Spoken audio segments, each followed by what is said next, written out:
Alright, we are online, I think. Howdy, y'all. It is I, the Diabolic Tutor.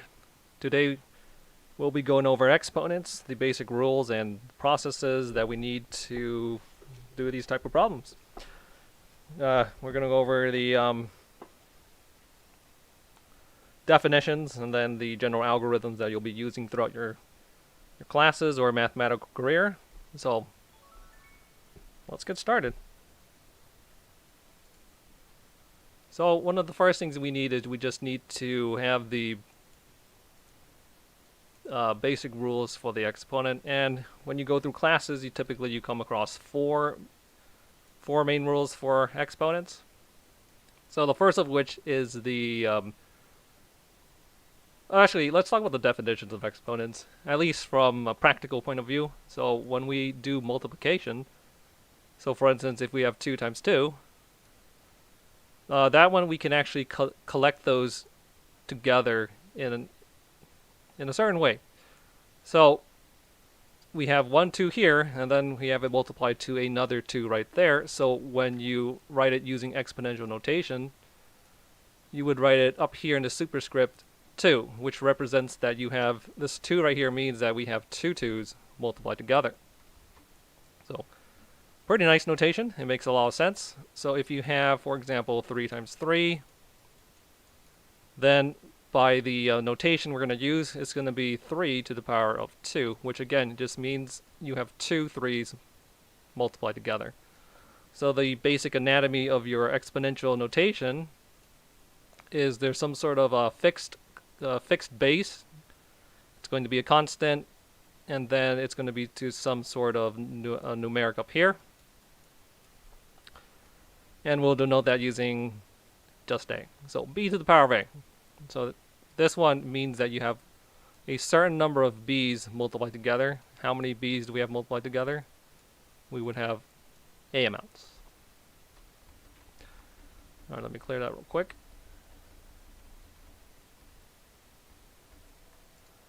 Okay, so let's just go over some of these. Let's just make some examples, I guess, because I think once you see some of these examples, it'll make a lot more sense. So we have 2 times 2 times 2. We have 3 2's multiplied together, so the base number is going to be 2. How many 2's are multiplied together? It's going to be 3 of those 2's multiplied together, so that's nice. So if we have 5 times 5 times 5 times 5 times 5, then how many 5? Let's do one more. Times 5. How many 5's do we have multiplied together? It's going to be 1, 2, 3, 4, 5, 6 5's. So using exponential notation, the base number is 5, and there are 6 5's multiplied together. Okay. So in a way, that's going forwards. Thinking about how many, consolidating the amount of base numbers you're multiplying together, and using the superscript to represent it. So again, if you have 10 times 10 times 10 times 10, how many 10's do we have multiplied together? We have 4 10's multiplied together, so the base number is 10, and then the exponential representation is going to be 4. So again, that's going forwards from a certain perspective. So going forwards, you got to get comfortable going backwards as well. So if we have 10 to the power of 5, the base number tells us that we're multiplying a bunch of 10's together, and then the 5 up on top represents how many 10's are being multiplied. So we have 1, 2, 3, 4, and then 5. Because of this superscript is 5, so we have 5 10's multiplied together. So, nice. Okay, so that's going to be the main thing that you're going to be using for the start to figure out all the rules for the exponents. So let's go over the first rule, I guess, that most people would go over in a typical class setting. So if you have 3 to the power of 2 times 3 to to the power of 5, for example. So this one is a situation where we are multiplying a bunch of 2's here, and then we're also multiplying, actually this is just a couple of 2's right here, and right here we're multiplying a bunch of 2's together. So the question is, how do we perform the operation for the situation? Well, first things first, let's do it the long way. So here, again, we have a couple of 3's multiplied together, so if you decide to translate that, expand it out in long form, we have 3 times 3. We know it's 2, because the superscript is 2. And if you check over here on the right-hand factor, how many 3's do we have multiplied right there? We have 5 3's multiplied together, so it's going to be 3 times 3 times 3. That's 3 of them, 4 of them, and then 5 of them. Look at those. 5 3's are getting are expanded right here, and then those 3's, 2 of those 3's are right here. And then what's happening between left-hand factor and then right-hand factor? We have multiplication, so it's going to be times. So we ask ourselves, in total, how many 3's are being multiplied? So just count them up at this point. Since the numbers are very low, we have 1, 2, 3, 4, 5, 6, and 7. So we have 7 3's multiplied together. So thus we can write the base number is 3, that's what we're multiplying together, and then consolidated we have a total of 7 base 3's multiplied together, and then we are done with the operation. So 3 to the power of 7. Alright, so this is basically the full work showing you exactly what's happening with the situation. Of course, is that efficient? And it's not quite efficient, and I'll explain that in a few moments. But let me move some things around real quick. Okay, so yeah, that's the long form way of doing the problem. But the problem with doing it like that is if you have something like 3 to the power of 20 times 3 to the power of 37. So do you want to sit there and write out all 23's multiplied there? And also write out all 37 3's right there, and then count them all up? You certainly could do that, but ain't nobody got time for that. So the shortcut is to simply add the exponents, which is going to be the first rule for the exponents that you typically cover in a class. So again, let's go back to the previous example right there. With that one,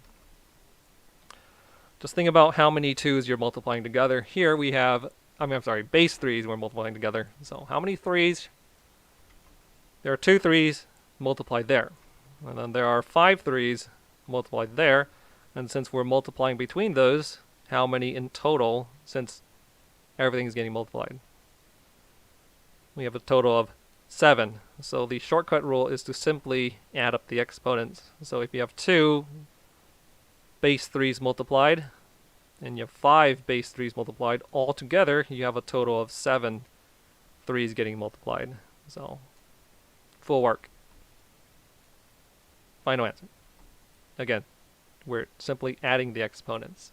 So if we're doing something right here, conceptually what we're doing is we have 20 3's multiplied there, and then we have 37 3's multiplied to those first 20 3's.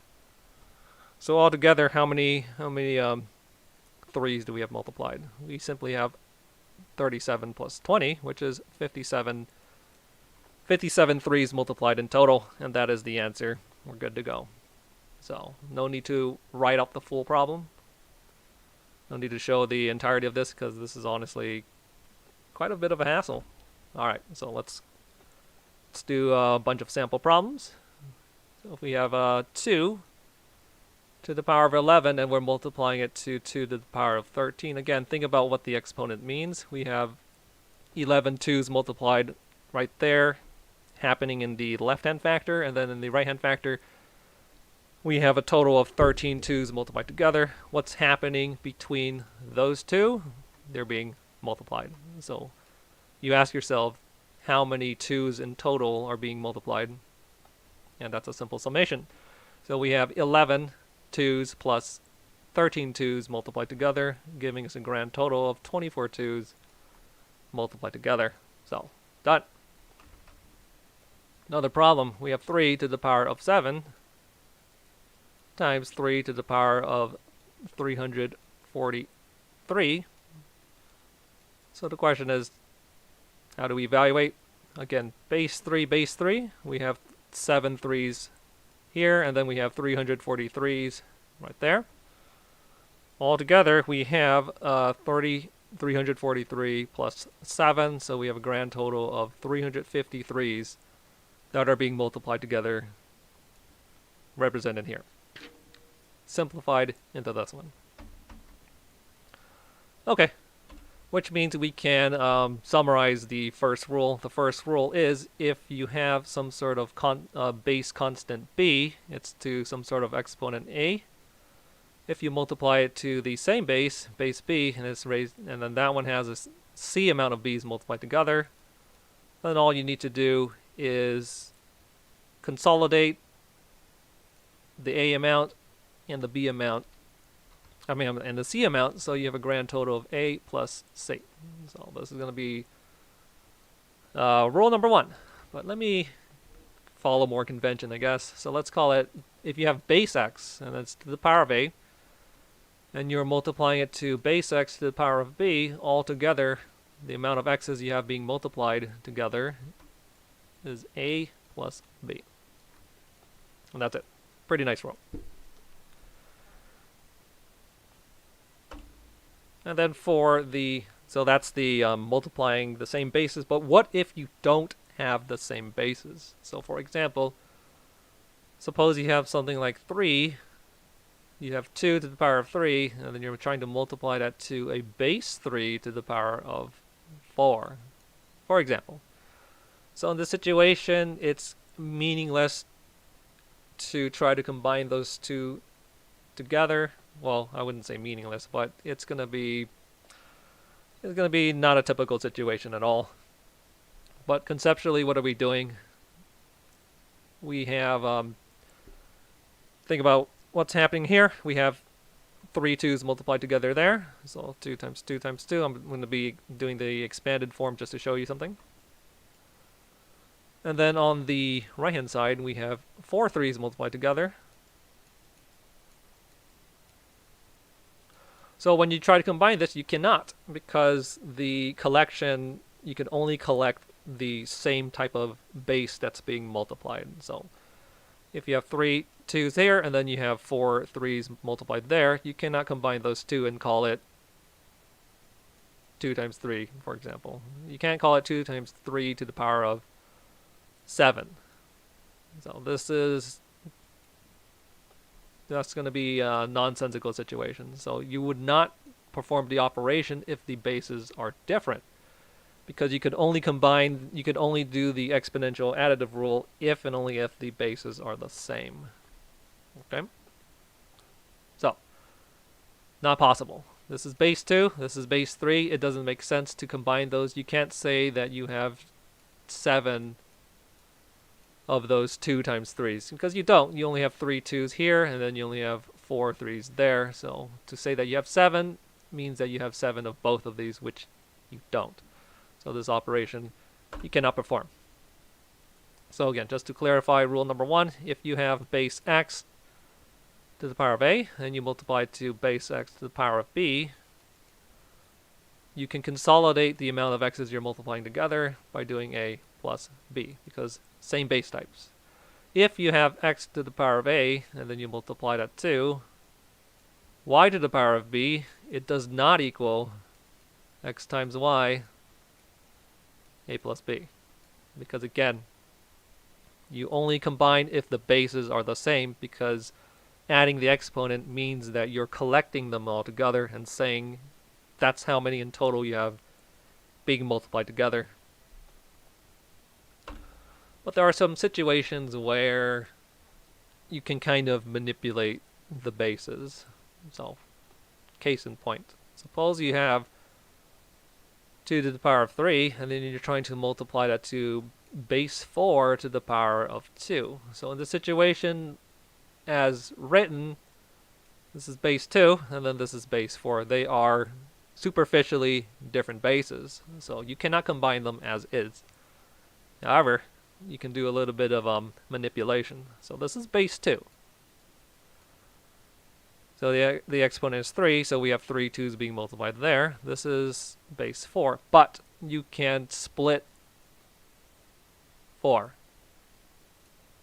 So what is 4? So 4 can be 4 times 1, which isn't very useful for us. But more useful is if you do 2 times 2. So what is 4? 4 is 2 times 2 in that situation. So there it is. So you could probably see where this is heading. So before, in the start of the problem, the two bases are different. But you can manipulate the 4 base into 2 base. So again, the definition, so what 4 is just simply 2 times 2. So now leading us to this situation. Now we have kind of a mini problem presented right here. So how many 2's are being multiplied right there? We can consolidate that using our own exponential rules. So if you recall, well, I guess if you've already learned this, but if you don't, this is going to be a side note. If you do not see a number up here, there is an invisible 1. And you're going to see this is going to be true for a variety of situations in mathematics notation where some things are invisible. So for example, let me write down tangent. Tangent note. So if you have x as a term, there is an invisible number in the front. If you don't see a number. If you see a number 3, that's the coefficient. The coefficient for this term is going to be 3, the number in front. If you don't see the number in front, there is actually a number in front, and that number is 1. So there's an invisible 1. But what you can also now internalize is there's also another invisible number right here. It's actually in the superscript right there. So if you don't see a number in the superscript, it's automatically invisible 1. Alright, so this x here has 2 invisible numbers that will be important. It's invisible 1, and then the invisible 1 exponent. And that's going to be true for all your numbers. So if you have 3, there is an invisible 1 up there. If you have 3 to the power of 4, there is already a superscript, so don't worry about it. So the reason why I'm explaining this is because there is, for these two, there is an invisible 1 and an invisible 1. So using our exponential rule number 1, if you have 1, 2 multiplied there, and then you have 1, 2 multiplied there, and they themselves are being multiplied to each other, you have a grand total of 1 plus 1 gives us 2 2's multiplied together. Okay? So, end of tangent. Going back to the problem, we're consolidating those 2 up there. We have 2 to the power of 2 being multiplied. Alright, so again, we're just jumping from here to there using factorizing the 4 into 2 times 2, and then consolidating the 2 times 2 using exponential rule number 1, getting 2 to the power of 2. Okay, but this itself is kind of complicated, at least for now. So when we have this one, this in the parenthetical is being raised to the power of 2. So that one we can use rule number 2 yet again. Exponential rule number 1 yet again. So let's rewrite it. So 2 to the power of 3 is just copy paste this one. And times what's happening here? We have 2 of these bases being multiplied together. So we have the parenthetical number 1 times the parenthetical number 2. Again, we're just expanding this exponent here and here. So what are in the exponents? It's 2 to the power of 2, 2 to the power of 2. Because again, that's what this exponential means. It means we have 2 of these things, this base thing, being multiplied twice. So that's 1, 2. At this point, we can drop the parentheticals. Since nothing else special is happening, we've cleared it. We've followed PEMDAS, and then everything has been cleared. So let's just drop the parentheticals. So we have 2 to the power of 2 times 2 to the power of 2. So it's looking pretty good. Everything is base 2. So base 2, and then base 2. So at this point, we can consolidate all our 2's. We have 3 2's multiplied here, and when we have 2 2's multiplied together there, 2 2's multiplied together there, all together they're getting multiplied. So we have a grand total of 3 plus 2 plus 2. So we have a grand total of 7 2's multiplied together. And that concludes what we're supposed to do with this particular problem. Again, we start off with base 2 and then base 4. We ended up with just base 2 consolidated up to 7 factors of 2's multiplied together. So that's a little bit more complicated, but let's go over another example. But of course, there's going to be some other rules for exponents which can help expedite our process when we're evaluating these situations. So, example number 2. We have base 3 times base 9. So let's have this to the power of 4, and then this is to the power of 2. So again, this is another situation where you have the 2 bases are different from each other. This is base 3. This is base 9, so you cannot simply add up the exponents. They are different stuff. But you can always rename it. So 9, you can factor 9 into 3 times 3, but 3 times 3 is just 3 squared, so there it is. And we will leave the 3 to the power 4 alone. We're going to learn very shortly that this is going to be another rule. I'm going to call that one arbitrarily rule number 3, but we're not going to do it quite yet. So, using the definition of exponents, what's happening here? It's getting multiplied together twice. So we have 3 squared times 3 squared twice. Let me put the parentheticals just to be clear. So again, you have 1 3 squared here, and then you have 1 3 squared there. All together, that makes 2 3 squares by definition. But these two are combinable. Since you have base 3 and then you have base 3, all you need to do is add those 2 exponents. But let's not get too ahead. Let me copy paste this one. 3 to the power 4 is still there. So now we can just begin to clean things up. We have 3 to the power of 4 times 3 to the power of 2 times 3 to the power of 2. All the same bases, so let's shortcut at this point. How many 3's do we have multiplied together? It's 4. 4 of them here, 2 of them there, 2 of them there, so all together 8 3's multiplied together, and then we are pretty much done. Is that the only way to do this particular problem? It is not the only way. You can, in fact, if you wish to keep base 9, you could actually keep base 9. So let's talk about that in brief. So since this is an even number, we can actually mess around with this base. Well, we can instead match base. We can transform this base to match base 9. So the way to do that is we can split up the exponents. Actually, maybe I shouldn't do it right now, but I'll just show you in brief. We'll explain in more detail as we learn more of the exponential rules. But in short, I'm just going to speed run it real quick. We have 3 to the power 4. That's actually 3 squared times 3 squared.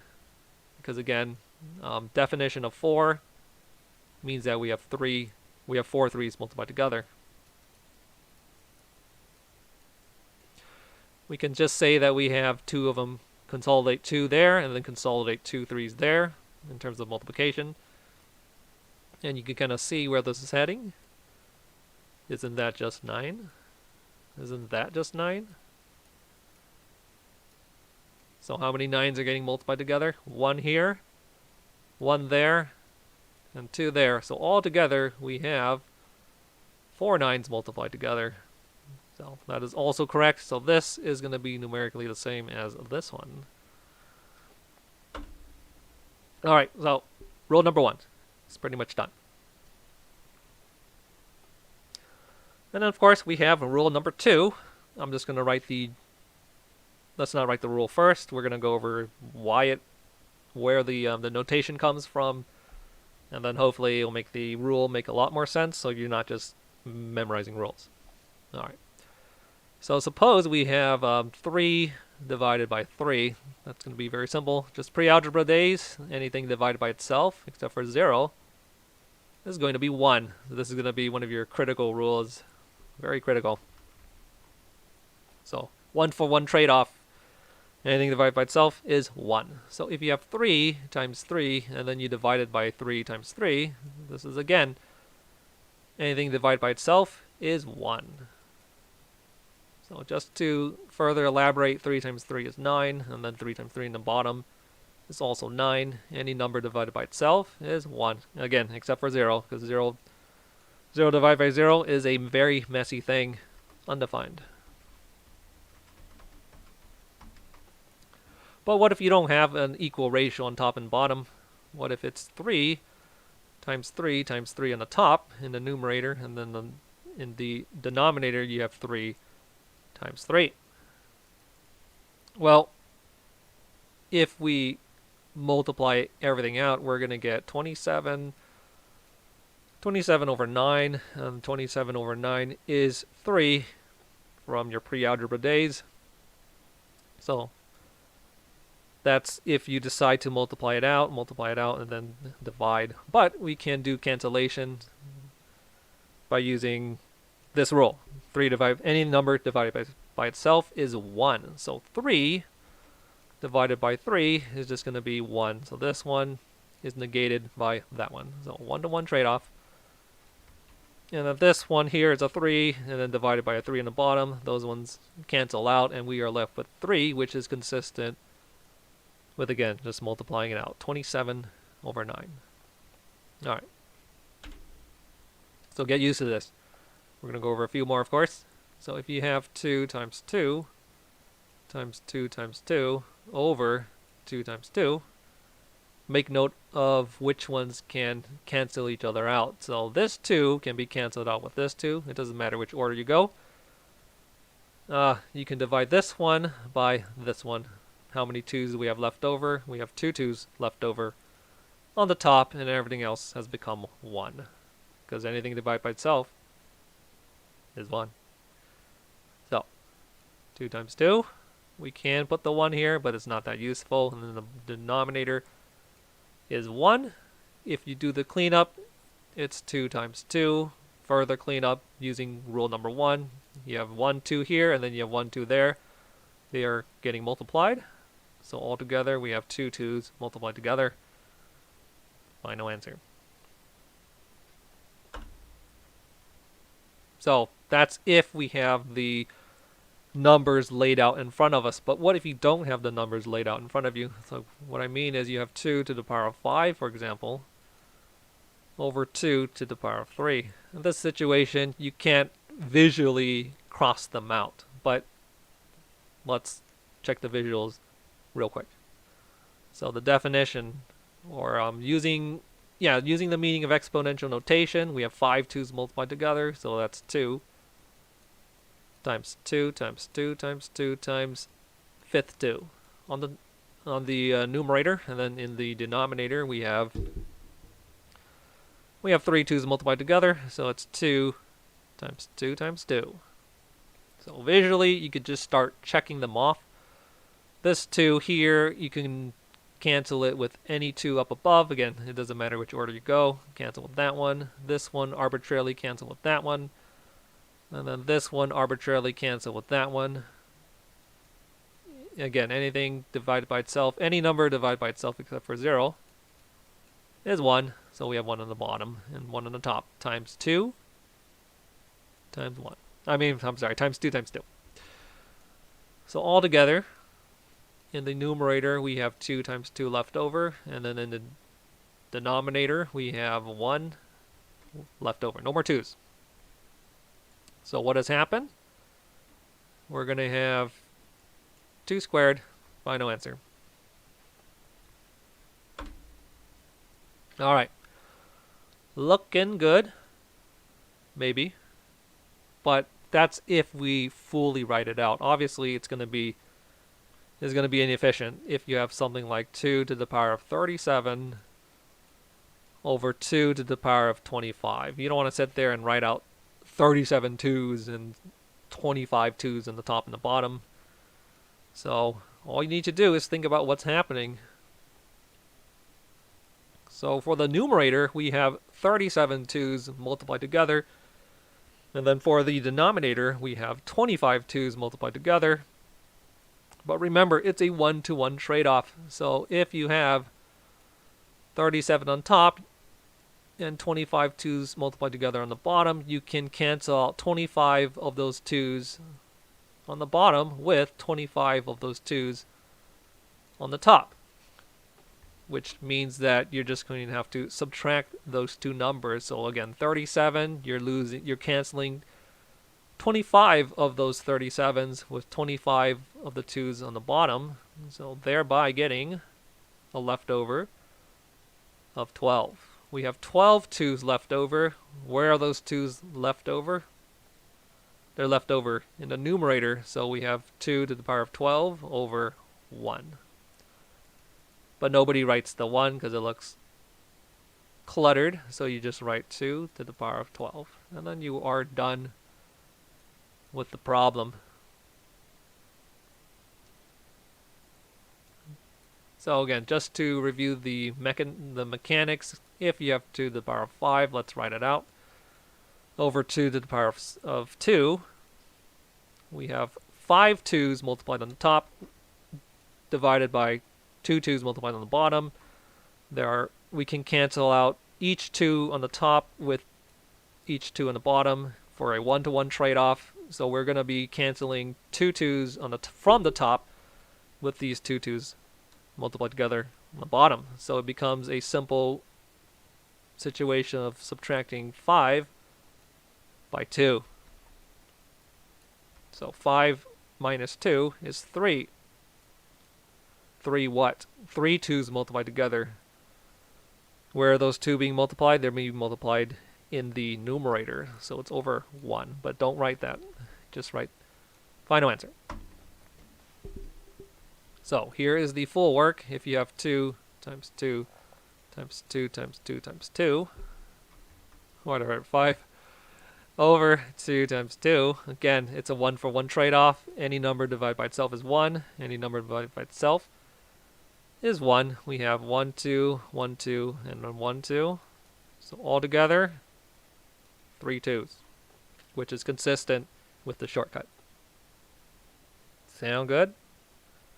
It better sound good, because I can't hear you. All right. So we can summarize this rule with a very nice representation. So if you have x, base number x, which is some sort of, I guess it doesn't have to be a constant, it could be a variable. So you have base x, if that's to the power of a, and then we're trying to divide that by x to the power of b. The shortcut rule, the algorithm that you learn, is going to be, all you need to do is subtract b from a, following strictly top-bottom reading. So Western style, we would write from left to right, so it's the top number minus the bottom number by most typical conventions. So x to the power of a minus b. All right. So that is exponential rule number 2. I'm just going to arbitrarily call it rule number 2. It's meaningless in the grand scheme of things, so don't worry. If you call it rule number 3, rule number 4, it doesn't matter. I'm just using it just to keep track, at least in my head or on this video. Okay. So that is rule number 2. Rule number 3 is going to be factorization of the exponents, but rule number 3 is pretty much kind of a shortcut version of rule number 1, and we kind of already ran over it in one of our earlier examples for illustrating exponential rule number 1, but I'll show you exactly what I mean. So if you have 2 to the power of 5, and then we raise that quantity to the power of 3, you can sit there and think about the definition of exponent yet again. What does this exponential 3 mean? It means that we have 3 of these things, the base numbers, being multiplied together. So it means that we have 1 to the power of 5 times another 2 to the power of 5 times another 2 to the power of 5. So that's 1. That's 2. And that's 3. Because again, that's what this 3 means. You have 3 of these parenthetical bases multiplied together. It doesn't mean that we have 3 of just this 2. It means we have 3 of this entire thing, which is why we have this parenthetical to keep track of what's getting cubed. Yeah, this is called cubed, by the way, because it's raised power 3. Alright, so at this point, there's nothing else to do. We can drop the parentheticals just to make it look visually nice. So we have 2 to the power of 5 times 2 to the power of 5 times 2 to the power of 5. Oh, I guess I'm awfully presumptuous. If you have parenthetical next to a parenthetical in mathematics, that just means to multiply. So if you have if you have parentheses 2 and then parentheses 3, that just means 2 times 3. That's another tangent. Alright. Finishing up this particular problem, we have base to the power of 5, base to the power of 5, base to the power of 5. Since they are all the same bases, we can consolidate them by collecting their exponents. What do we have? 5 here, 5 2's there, 5 2's multiplied there.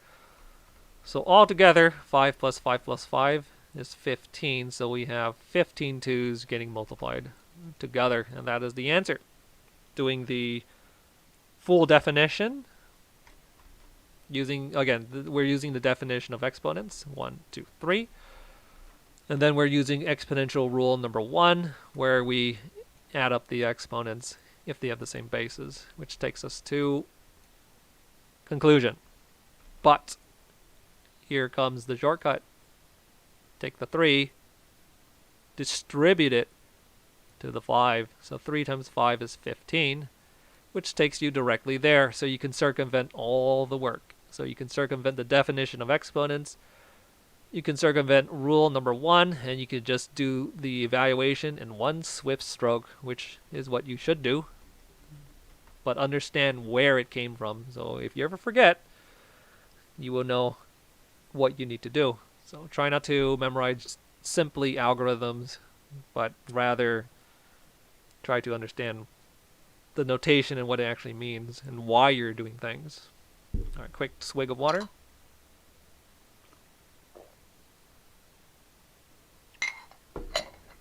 Not water. Lemon tea. No sugar. Because, you know, sugar's bad in excess. All right. Practice some more. And from here on, we're going to be a little faster because I'm going to stop going through every intermediate step. I'm going to stop narrating each individual rule that I'm applying, and then we'll just be very fast. So if you have 2 to the power of 5, and that's raised to the power of 31, we're going to use exponential rule number 3, shortcut. So you just distribute the exponent to the other exponent, which, if this feels familiar, it should. So perform the operation. We're going to get 155, and then you are done, because obviously we don't want to write this out 31 times. That would be a real big pain, a thorough pain. I was going to mention something. Let me think. What was I going to say? Oh, yes. The familiarity of the rule. So this is the, I like to call it the distributive property of exponents. I don't know if anyone else calls it that. But again, if you have exponents on the outside of the parenthetical, and then you have exponents on the inside, you could simply distribute it, not unlike distributive rule for algebra. So if you have 2 outside the parentheses times x plus 2, for example. No, let me use a different number than 2. Let's use 3. What we can do is we can distribute the outside factor to term number 1 and then term number 2, thereby getting 2x and then plus 2 times 3, which is easy 6. And that's the distributive property when you're doing basic algebra. But here is a very familiar, very similar rule, almost analogous. So again, you're just distributing the outside to the inside.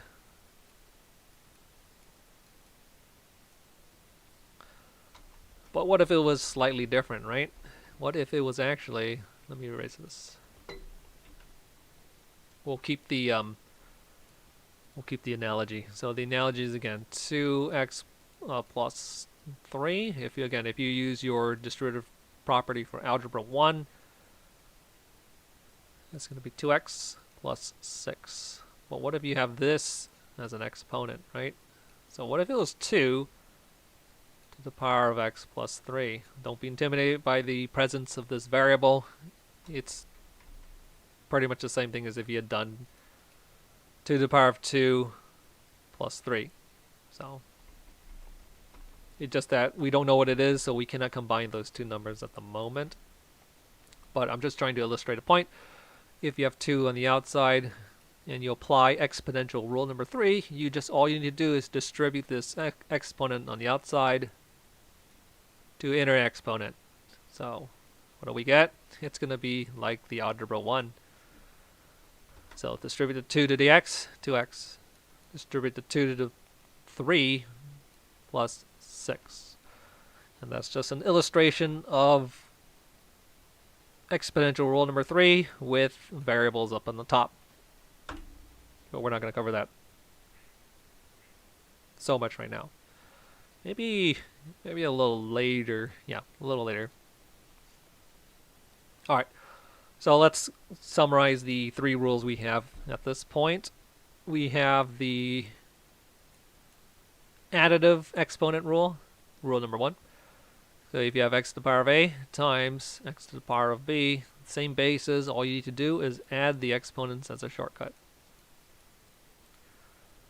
So rule number 1, and then rule number 2, if you have same bases to x to the power of a over x to the power of b, what you can simply do is to follow the algorithm, subtracting the top exponent by the bottom exponent. That is basic interpretation of rule number 2, and then rule number 3 is the most recent one we've just covered. If you have exponent a inside a parenthetical and then it's being raised to the b power, what you can do is you could use distributive property of exponents, thereby getting a times b. Don't do plus. Plus is rule number 1. That's if you're multiplying bases. This is if you're distributing exponents. So don't get these two mixed up. It's I wouldn't call it a fairly common pitfall, but it is a pitfall that I notice, and certainly other math people notice. All right.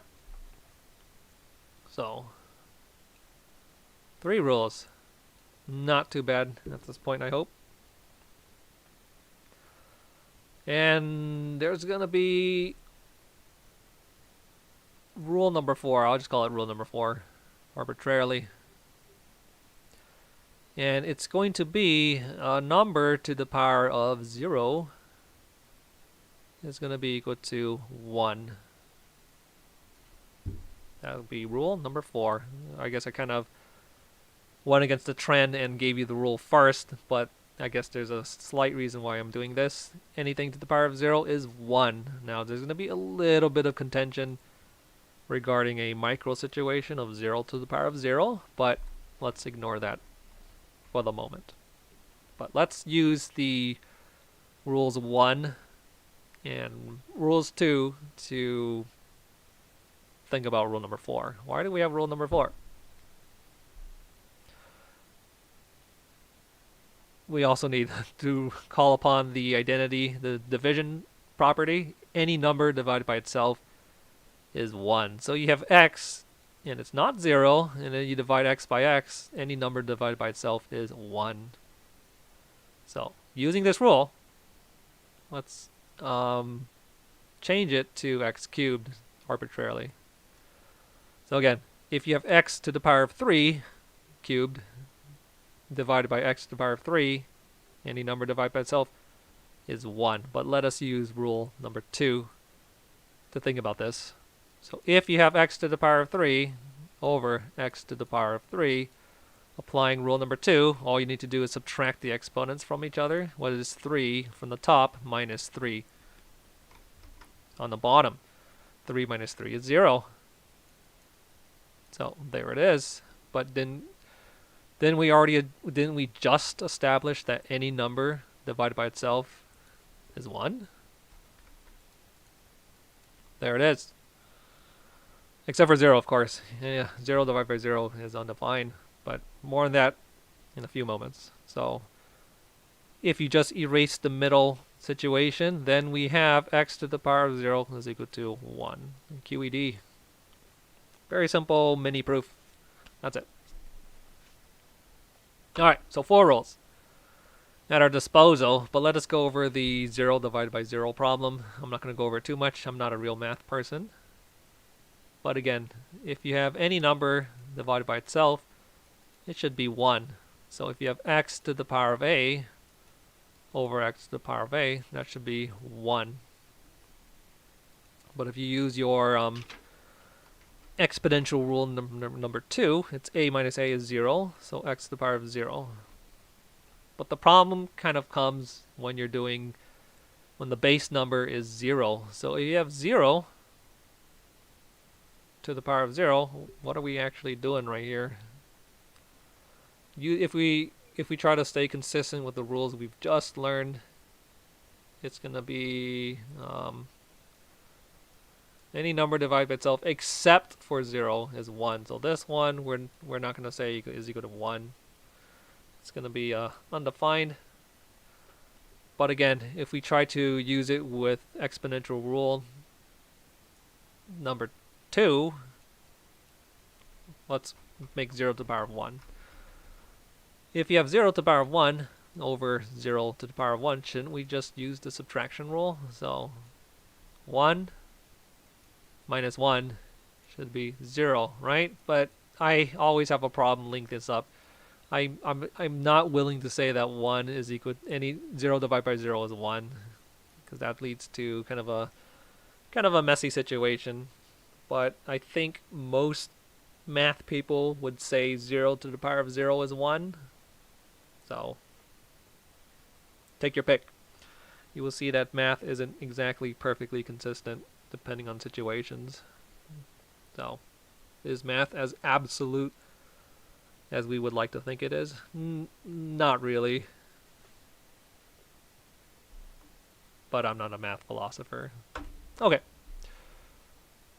4 rules at our disposal. Now let us jump to doing a marathon of problems. But again, a quick swig of lemon tea. We'll start off with the more basic problems, and then we'll gradually build up to more complicated problems. But nothing that's not stemming from the 4 rules that we've learned. Alright. So let's say we have x to the power of 5, and then we are multiplying that to x to the power of 11. Very simple problem. This is what's happening between those two. We're multiplying two things together. We have factor number 1. We have factor number 2. Just use exponential rule number 1. Again, think about what it means. 5x is here, and then 11x is there, getting multiplied all together. So all together, we have 5 plus 11. X is multiplied together, so that's x to the power of 16. Let's clear the clutter. Yes.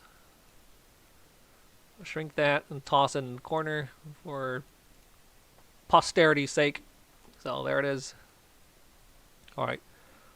We have x to the power of 5, and then times x to the power of 7 divided by x to the power of 2. So you could do this in a number of ways. I'm just going to go in a very basic order from top, left to right, and then to the bottom. So first, evaluate the top. We have x to the power of 5 times x to the power of 7. So altogether, x to the power of 12 on the top. The bottom is basic 2, exponent. Applying the subtraction property of exponents, 12 minus 2, it's 10. So, final answer. Did you have to do it in that particular order? No, you did not. So, let's see some alternative avenues. So, instead of going from top left-hand corner, moving to the right, and then simplifying that, and then working with the bottom, we can instead do this one first, if you so choose. So, applying exponential rule number 2, what's 5 minus 2? It's just going to be 3. Where do we... It means that a 2x's multiplied on the bottom cancels out with 2x's multiplied on the top. So we should have leftover x's on the top. So 5 minus 2 is 3. There are no more x's on the bottom because they cancel out with the x's in the 5. So there's only invisible 1. The x to the power of 7 has been left alone, so copy paste that. And now we could just simply evaluate the top very simply. Just apply rule number 1. So x to the power of 10. As you see, that is consistent with the first answer. But that's not the only way you can do it. So if we check a third avenue, you can do these ones first if you so choose. So rather than do the 5 minus the 2, since this is multiplication, you can go in any order you wish. So we can do 7 with this one. So 7 x's multiplied on top can cancel out with, can negate some of those x's multiplied together on the bottom. So applying subtraction rule, 7 minus 2 is 5. So again, we put the 5 up in the numerator because these ones are more abundant than that one. 2 of these cancels out with 2 up above, so we have left over 5 on the top. So copy paste this other 5. And again, there is a 1 on the bottom because all of these x's here, which is just x times x, those were canceled with the x's contained in the 7. So which is 1, 2, 3, 4, 5, 6, 7. So those two canceled out with that one and that one, for example. So you have a leftover of 5, which is that one.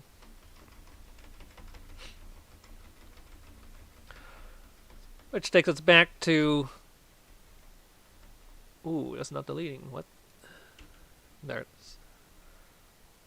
Which takes us back to an easy situation. Just apply rule number 1. We have 5 x's here. We have 5 x's multiplied there. They're getting multiplied. So altogether, it's x to the power of 10 over 1, which is again consistent with the first answer. So we are good to go. So let us put that off to the side for posterity yet again.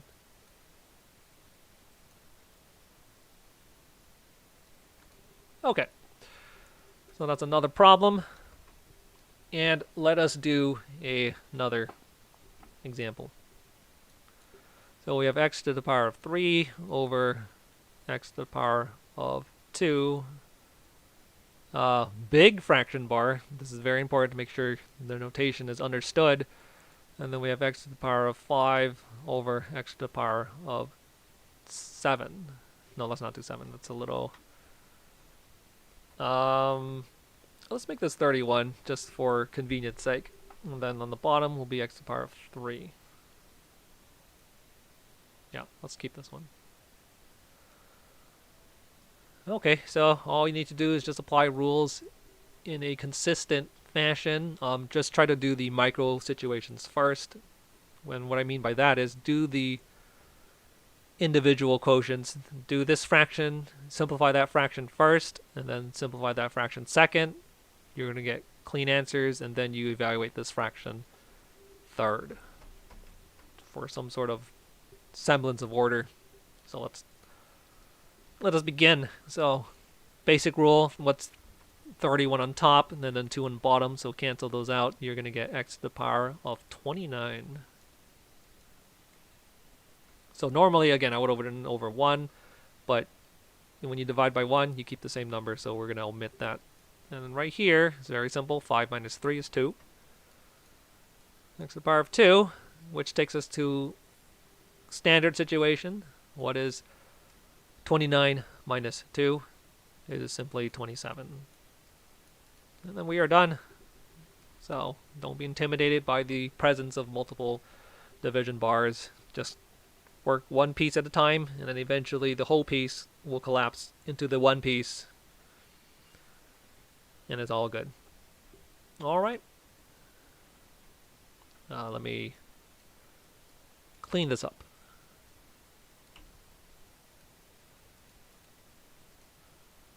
So we can put it off to the side.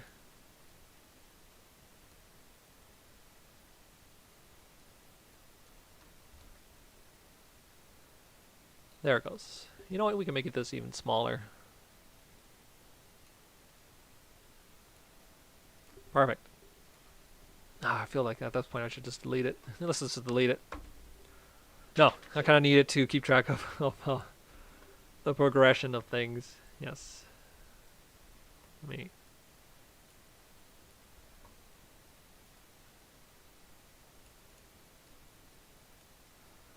I'll make it smaller, but not too small. Okay. Hopefully that's good. Alright, so some more scenarios. We're going to hit the distributive property as well. So we are going to have x to the power of 5 in the parenthetical to the power of 3, and that is over x to the power of 2. Again, don't be intimidated by the presence of multiple numbers. Just pick your poison with just one small part. Not pick your poison, pick your part, and just do one small part at a time. So top portion is the more complicated looking scenario, so let us simplify that. Simple distributive property of exponents. So 3 times 5 is 15, so we have 15 on top. And then we have x to the power 2 on the bottom. Takes us to this basic scenario, so 15 minus 2 using algorithms is x to the power of 13. So again, this one is just an application of the distributive property of exponent, but remember, I know I said I wasn't going to go over every tiny step, but this thing means you have 3 of the parentheticals multiplied together. The exponent 3 here means you have 1, 2, and 3. 3 what of these x power 5s multiplied together? So I just want to reiterate that.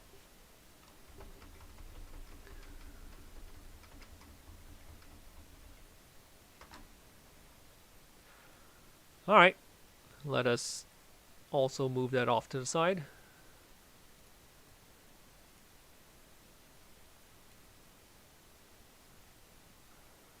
Unfortunately, there is no feedback, so I can't ask you if it makes any sense. Hopefully. Alright. Continuing on, let us do a bunch of operations. So we have x to the power of 5 times x to the power of 3 in parentheses to the power of 11, and then we're multiplied to the power of 5 out here, and then in the denominator we're going to have x to the power of 2 over x to the power of 10. Alright, so kind of a doozy. Looks kind of gross, but again, just one small part at a time. And then once you get comfortable using the rules, you can basically speed run the problems. So look here.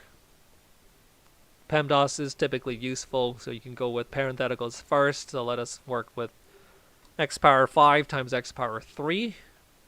Let's do that one first. So 5 here, 3 x's multiplied there. Altogether, that is going to be 8 x's multiplied together in the parenthetical. So again, 5 plus 3 is going to be 8. I'm going to copy paste everything else. So 5 here, 11, and then the squared on the bottom over the x10.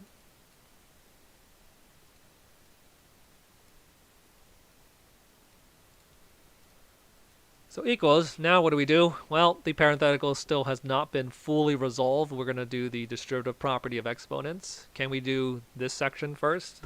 Second, I mean? You certainly can. But I'm not going to do it because I'm doing it. So 11 times 8 using the distributive property of exponents is going to be x to the power of 88 all over x squared over x10. But since nothing else is happening in the parenthetical at this moment, I'm going to drop the parentheses. So it's going to be times x to the power of 88. Again, all over x squared over x10. All right. So top one is, in my opinion, easier to resolve than the bottom one, because this one we technically have not gone over the scenario. What if the exponent on top is smaller than the exponent on the bottom, like that? We'll cover that, but because we need one more rule. All right, but let's resolve the top first. So 5 x's here and then 88 x's over there. So altogether, how many x's do we have multiplied on the top? 5 plus 88 is 93, right? No, not 93. Let's see. Oh, no, it is 93. I'm sorry. Yes, 2 plus the 8 is 90. 3 left over, 93. Yes. Okay. So x to the power of 93. First answer was correct. Oh, I'm running out of space. Let us move this over here.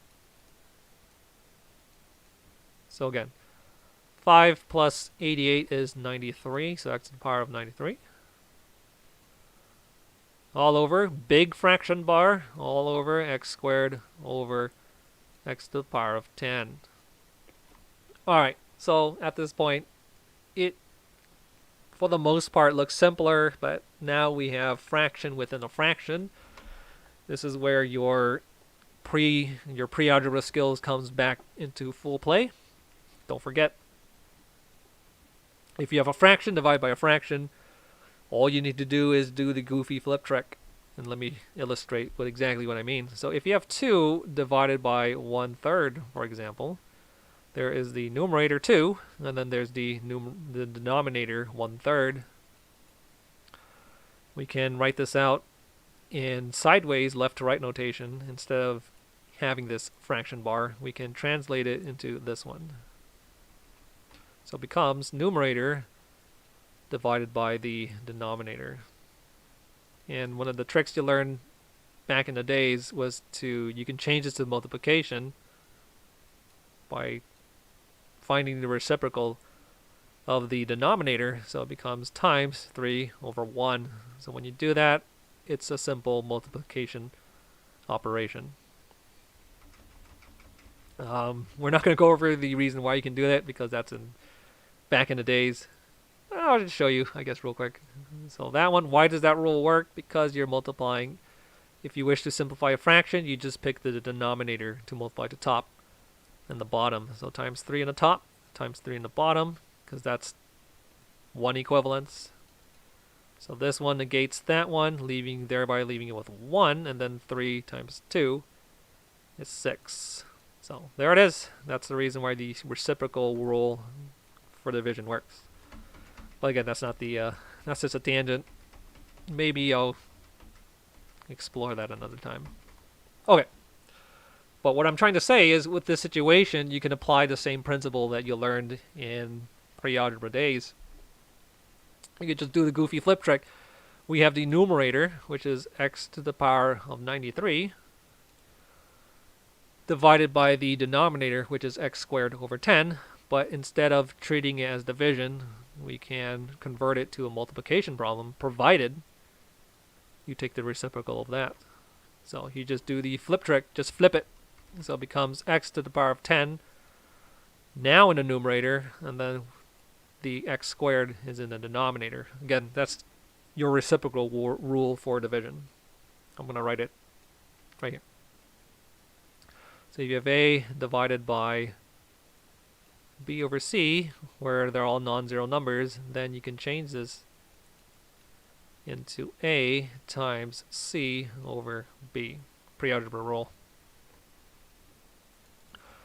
Okay, but this, now that you've changed it to this situation, this is a situation we can resolve, so you do 10 minus 2 is 8. So copy paste that one, and then this one simplifies into the x to the power of 8. Perfect. Apply rule number 1. 93 plus 8 is going to be 101. Yeah. Yeah? Yeah. So you split this into 7. 7 plus 1. The 7 plus here is 100, and the 100 plus 1 is 100. And 1, so that should confirm it. Unfortunately, there's so much mess. Let me shrink that.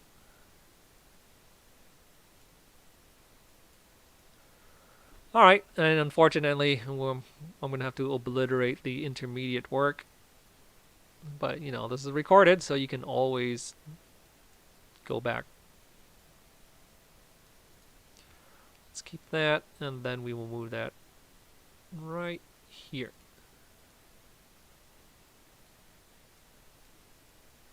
Okay. It's getting a little cluttered, but that's fine. You know what? No, listen, oh no, I can't. Let's see. It was perfect, and now I messed it up. Those are just so I can get a quick color change. Let's see. You know what?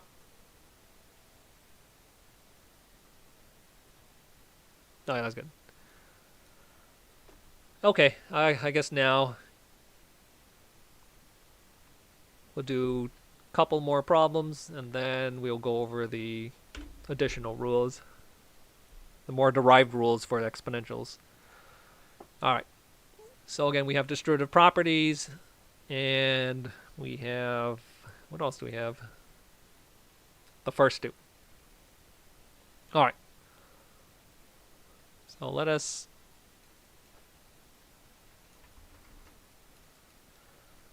we have x to the power of 0 times x to the power of 5. Oh, by the way, for the majority, for this problem, x can't be 0.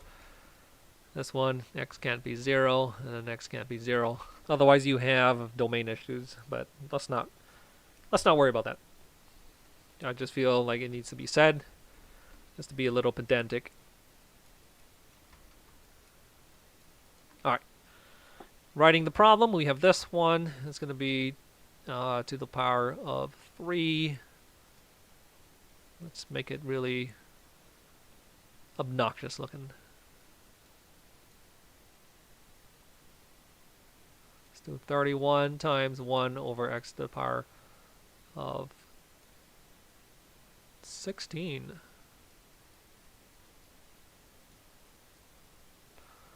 All over.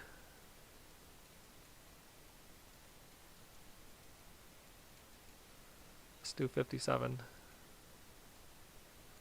32. That's the power of 2. That is times.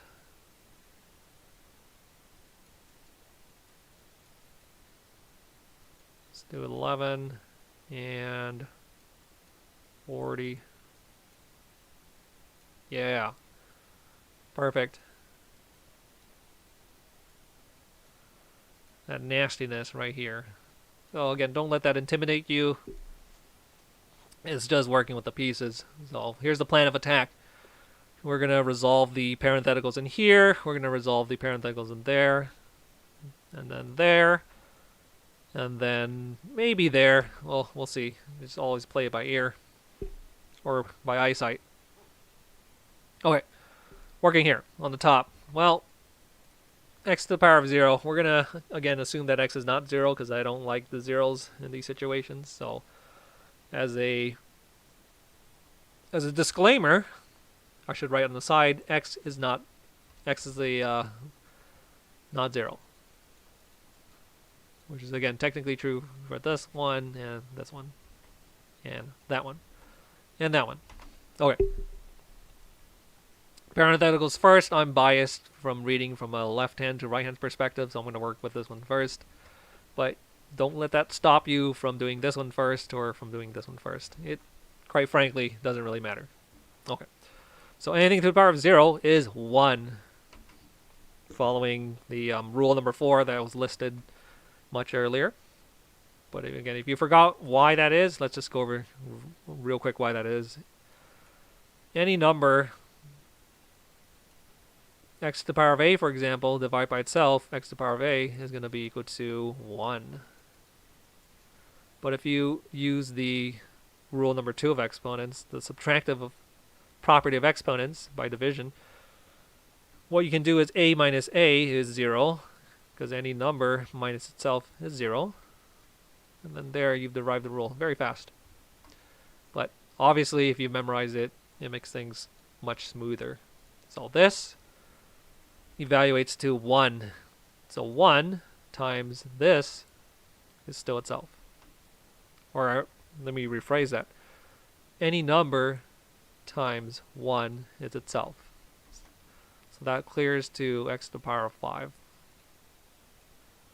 Copy paste the exponent. Now let's resolve this parenthetical. With multiplication, this is technically over 1, so this one multiplies to the numerator, and this one multiplies to the denominator, thereby giving us x to the power of 31 over x to the power of 16. So, subtract. 31 minus 16 is just going to be 15. So this whole portion here, after you multiply those two fractions and then you apply subtractive property for the exponents, you are going to get a clean x to the power of 15. So, just to keep track of things, this one ends up becoming this. And then that one ends up becoming that one, and we haven't resolved the bottom stuff. Alright, resolving the bottom portion right there. We have 57 minus 32. That's going to be easy subtraction. 5 minus the 3 is the 2. 7 ones minus 2 ones is going to be 5. That resolves the parenthetical. Copy paste the exponent 2. Times what? Times this junk. So again, we haven't really covered this one at the moment. So we're going to basically leave it alone for now. But again, we'll learn the algorithm to resolve that. So there it is, copy pasted. At this point, we can start to distribute some of these exponents. So again, the plan of attack at this point is to distribute that one to that one, and distribute this bottom exponent to that exponent. And then afterwards, we are going to multiply those two together. Okay, so to distribute, the outer exponent 3 distributed to the 5 is exponent 15. So we're going to get x to the power of 15. Well, I'm running out of space. Hold on. Let us move everything. I'm sorry, the previous problems will have to go. Yeah. Okay. So, where were we? 3 times the 5 is the 15. And this one we will drop the parentheticals because there's nothing else to resolve. all over. Distribute this exponent to that exponent. X to the power of 50. And then finally, this junk here will drop the parenthetical because there aren't any numbers to contend with besides 1. So safe to drop exponent for that one. There it is. The top is a simple application, so x to the power of 30. And then bottom portion is kind of a junky, but this is technically anytime you have a number that's not a fraction, just throw it over 1 and it's automatically a fraction, and it's safe because you can always divide by 1 and you will get the exact same number. So we have x to the power of 50 over 1 times x to the power of 11 over x to the power of 40. And it comes across an old rule, which you've already learned. You can do cross-canceling, but let me ignore that for the moment and just simply consolidate the top and consolidate the bottom. So from here, copy-paste x to the power of 30. So this one, again, just multiplying straight across following our typical rules. 50 plus the 11 gives us 61. Small fraction bar. Keep track of that one. Remember, this is the large fraction bar, and then these are the small fraction bars. So 1 times x40. We have already dealt with this situation before. You can do the goofy flip trick, or you can resolve one piece at a time. I think this one's easier to resolve. So 61 minus the 40 is going to give us 21. So again, 61 minus 40 is 21. So this fraction has been cleared to give us a very clean number, like so. And then finally, we've reached the end side is so close. All right. 30 minus 21. 9. We are done with the problem. That's it. All right. Wait, let me double check something. Let me take a step back real quick. That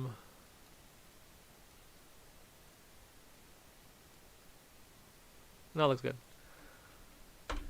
Alright, so at this point we can start to go over some of the other random rules, the smaller rules. Let me move the screen so that the dots are no longer there.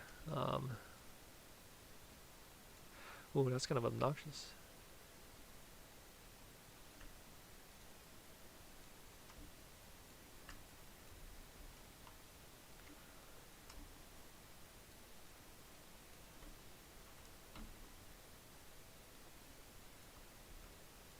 Hold on, I'm trying to recalibrate the screen real quick. Was it like this? Or was it like this? Well, let me move these. Oh, it is actually annoying. Hold on.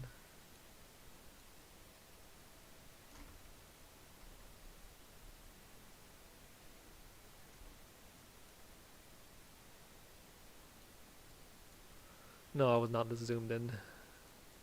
Alright, well, let me just delete the background. I don't really need the color.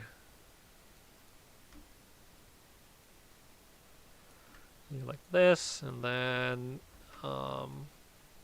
okay, yeah, we'll keep this. Alright, so we have, again, 4 rules for the exponents, so let us move on to the negative exponents as the next rules. Alright.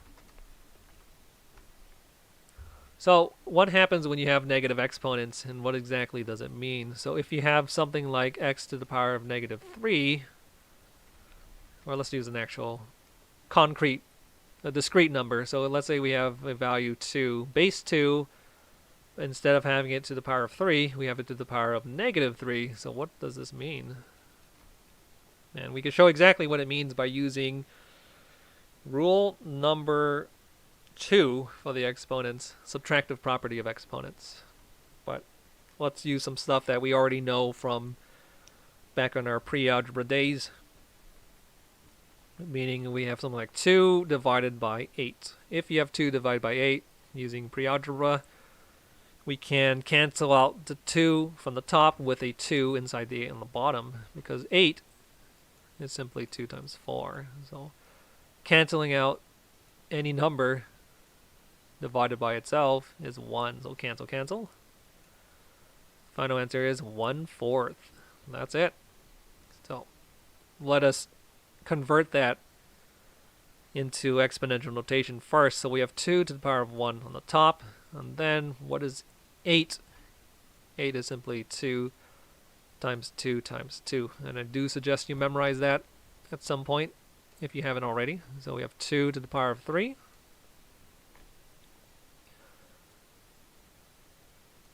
All we need to do is apply one of the exponential rules for the subtraction, because this is a division situation. So we're going to do 1 from the top minus the 3 on the bottom. So 1 minus 3 is -2. So we have, strictly following rule number 2 without any sort of interpretation, we end up with 2 to the power of -2. But again, what does that actually mean?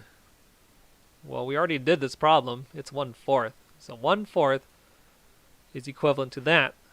But since this one in the box is equivalent to this one, so therefore these two by transitive property must be equivalent.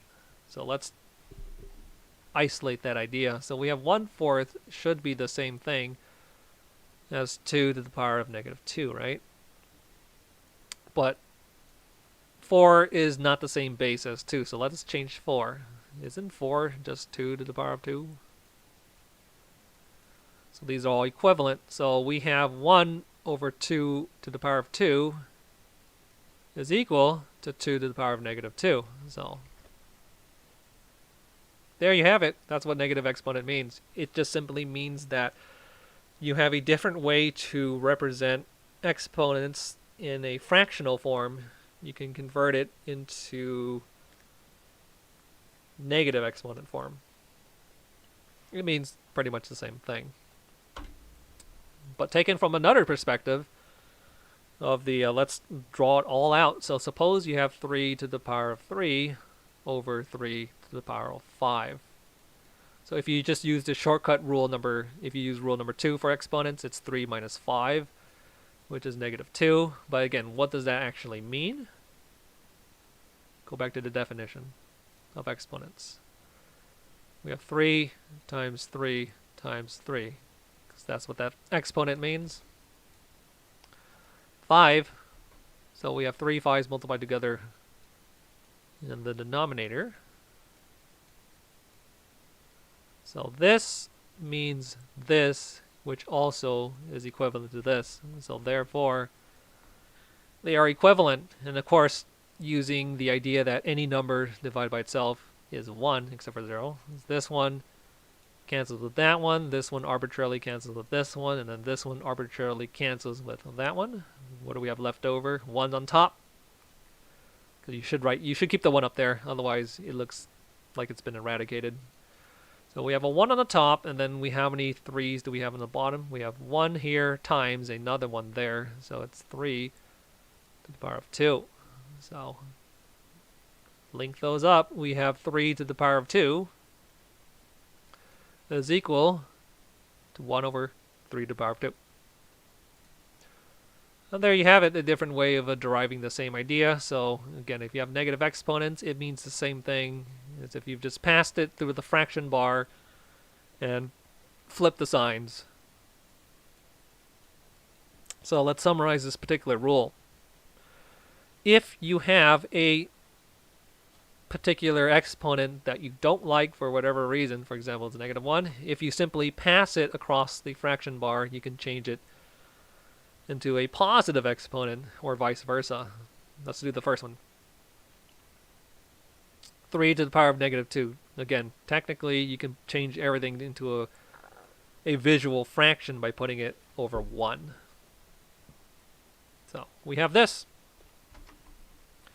We can quote-unquote pass it across the fraction bar, so you toss it on the bottom, and then when you toss it, quote-unquote, we're multiplying it to the bottom, so it's 3 to the power of -2, but Once you send it across to the other side, the sign changes into positive 2, and the top one becomes just a 1. That's the algorithm, okay?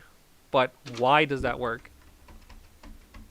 We can perform some operations to micro-prove it. So this one, we're going to pick something with the same magnitude exponent.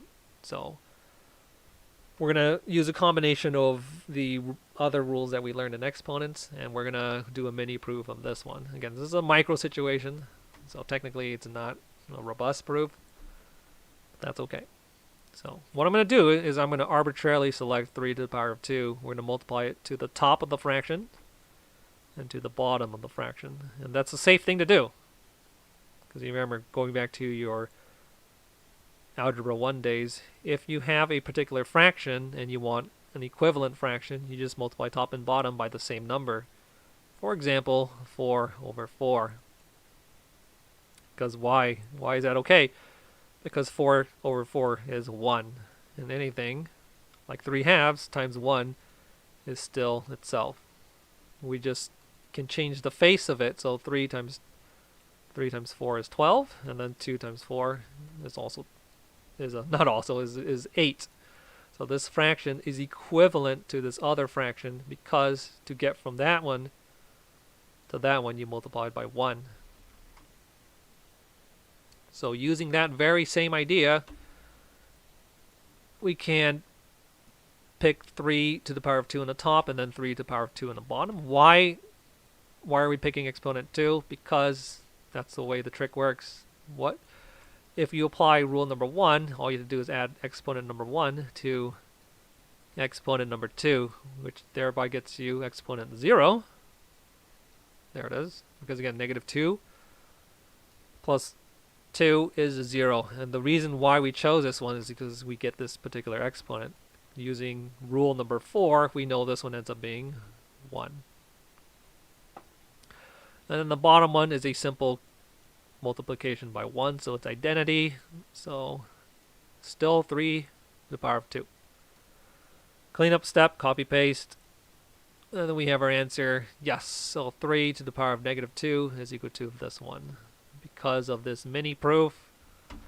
But you know, you don't want to be doing this mini proof every single time you do these problems, so just stick with the rules. The algorithm is, again, anytime you wish, for whatever reason, to change the sign of your exponent, put it over a fraction bar, if there isn't a fraction bar, and you send it across to the other side, but you have to flip the sign of the exponent, keeping everything else the same way. So, algorithms. So let's practice changing some of these ones. So if you have 3 to the power of negative 5, you can simply convert that by, again, it's technically over 1, you send it across to the other side. So it comes 3 to the power of 5. That's it. If you have the negative exponent on the bottom, the same rule applies. You just send it across the fraction bar. So here the fraction bar is already present for us, but we don't like this negative exponent for some reason, so you can send it to the top.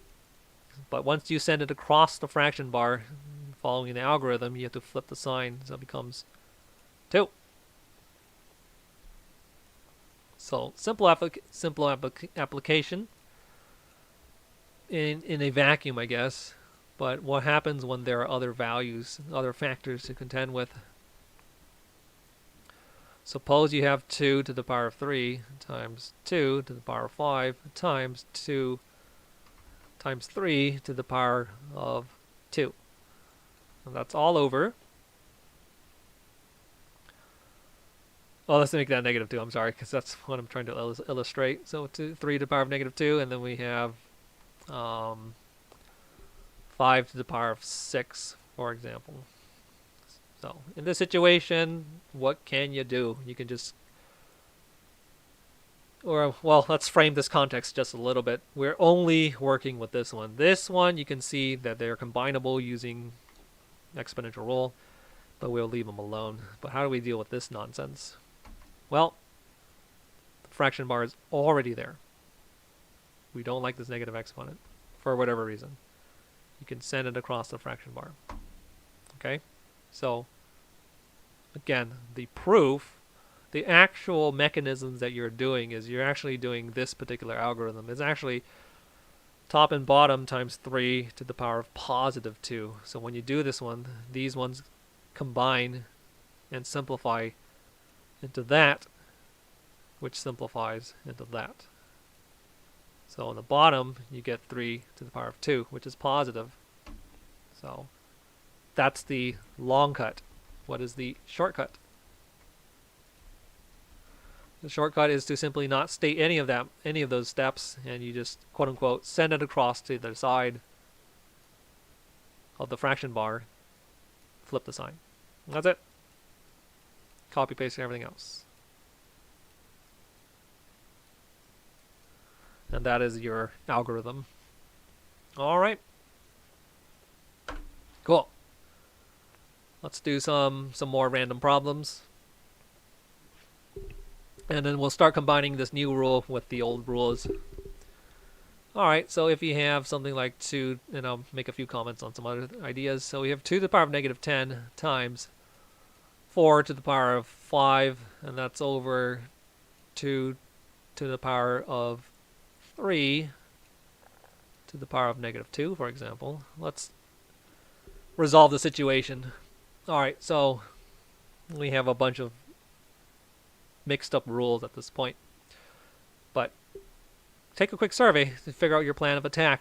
So we have base 2, that's nice, which matches base 2, so we can perform the operations that we need. We can perform the rules that we've already learned. But again, this is base 4, which is not in agreement with those other 2 bases. But you can always manipulate this one. So let us do that as the first step.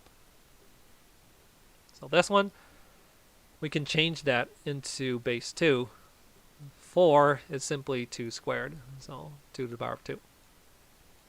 I'll slap on the parentheses just to make it explicit. So I'm going to copy paste everything else. Take a swig of honey lemon again.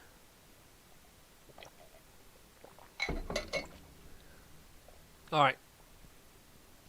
And then what happens on the bottom? The bottom, we're just going to copy paste that. This is a negative 2, not times 2. So the bottom is 2 to the power of 3 times, not times, to the power of negative 2.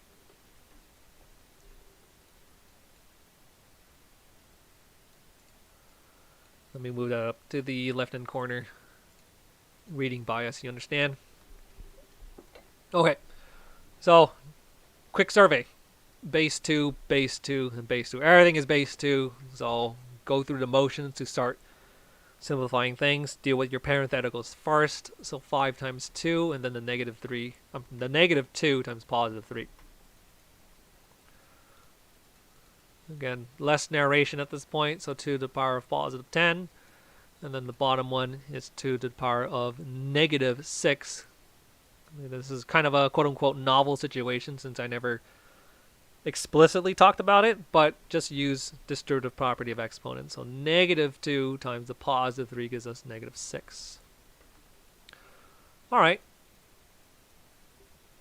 This one is standard situation, but now, again, involving negative exponents. You have matching bases, the base 2 and base 2. This is a negative 10 exponent, and this is a negative 10 exponent.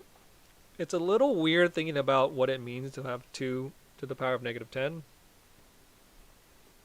Because it's not as obvious as understanding 2 to the power of positive 10. This one we have 10 2's multiplied together. This one we have 10 2's also multiplied together, but it's underneath the fraction bar. But we don't need that. Just do the rule. So we have same base. All you need to do is add the exponents. So negative 10 plus positive 10 gives you 0. Clean up, copy paste. So there it is. Anything to the power of 0 is 1. And we have 2 to the power of negative 6 on the bottom. Let's move that over. And again, When you reach a situation, this is technically a correct answer, but for some random reason, teachers don't like negative exponents early on. We're talking like Algebra 1, Algebra 2. Geometry teachers do not like, always want you to report positive exponents for some reason. So you have to change this one into a positive exponent. But it's -6. So how do we, again, the algorithm for that is check the fraction bar, and then you send it across the fraction bar. The actual mechanism is, again, this is the actual step. This one cancels with this one to produce 1 on the bottom, and then anything times 1 is itself. That's the actual mechanism. But the shortcut, send it across the fraction bar, flip the sign. Technically there's still 1 on the bottom. Cleanup step, 2 to the power of 6, and then you are done. Perfect. Alright.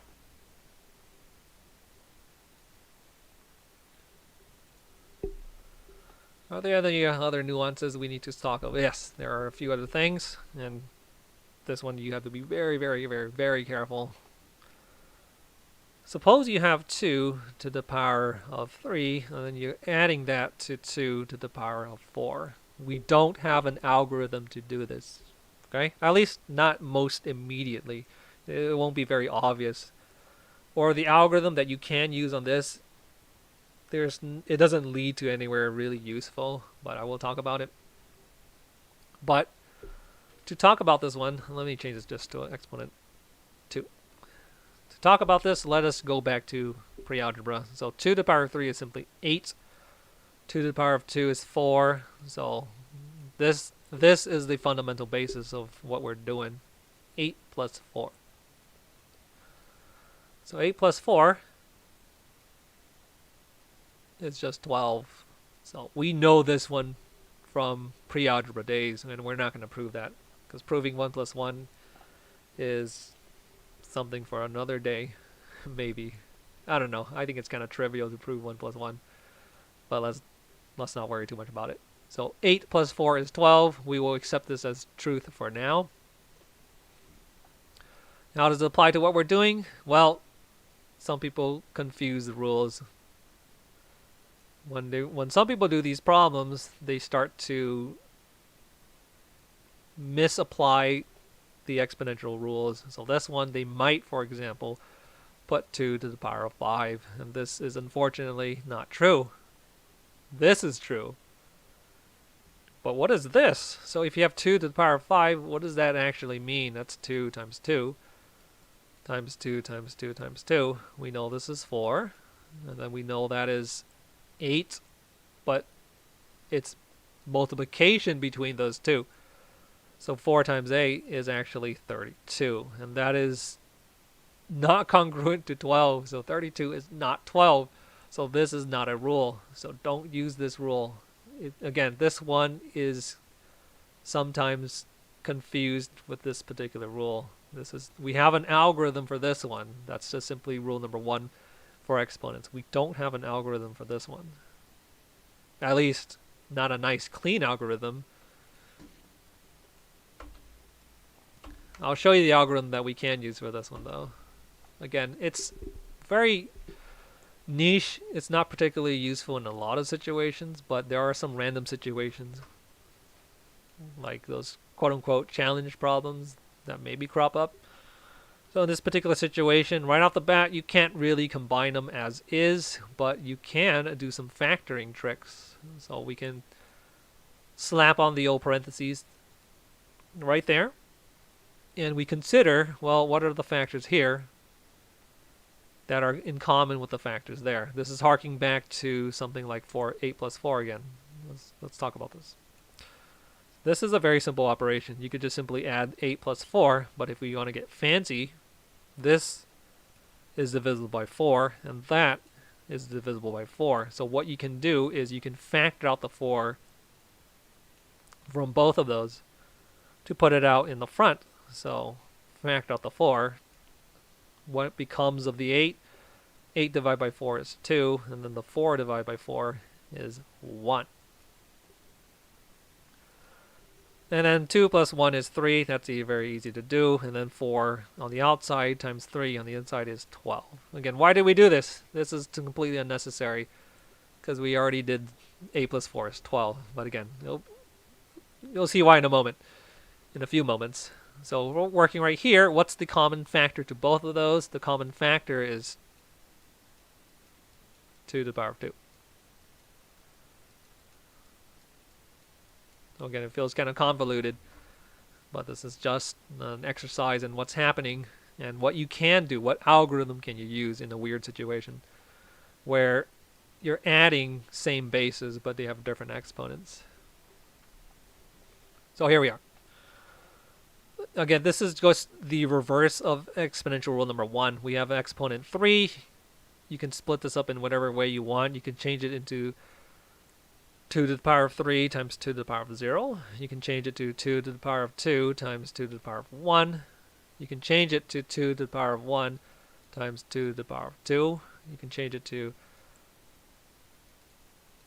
2 to the power of 0 times 2 to the power of 3. Some of these are more useful than others, of course. But in the context of our situation, this one or this one is related to this. Again, this is just thinking about exponential rule number 1. You don't need to go... You probably won't need to do this very often, honestly. Alright. So, we're back here.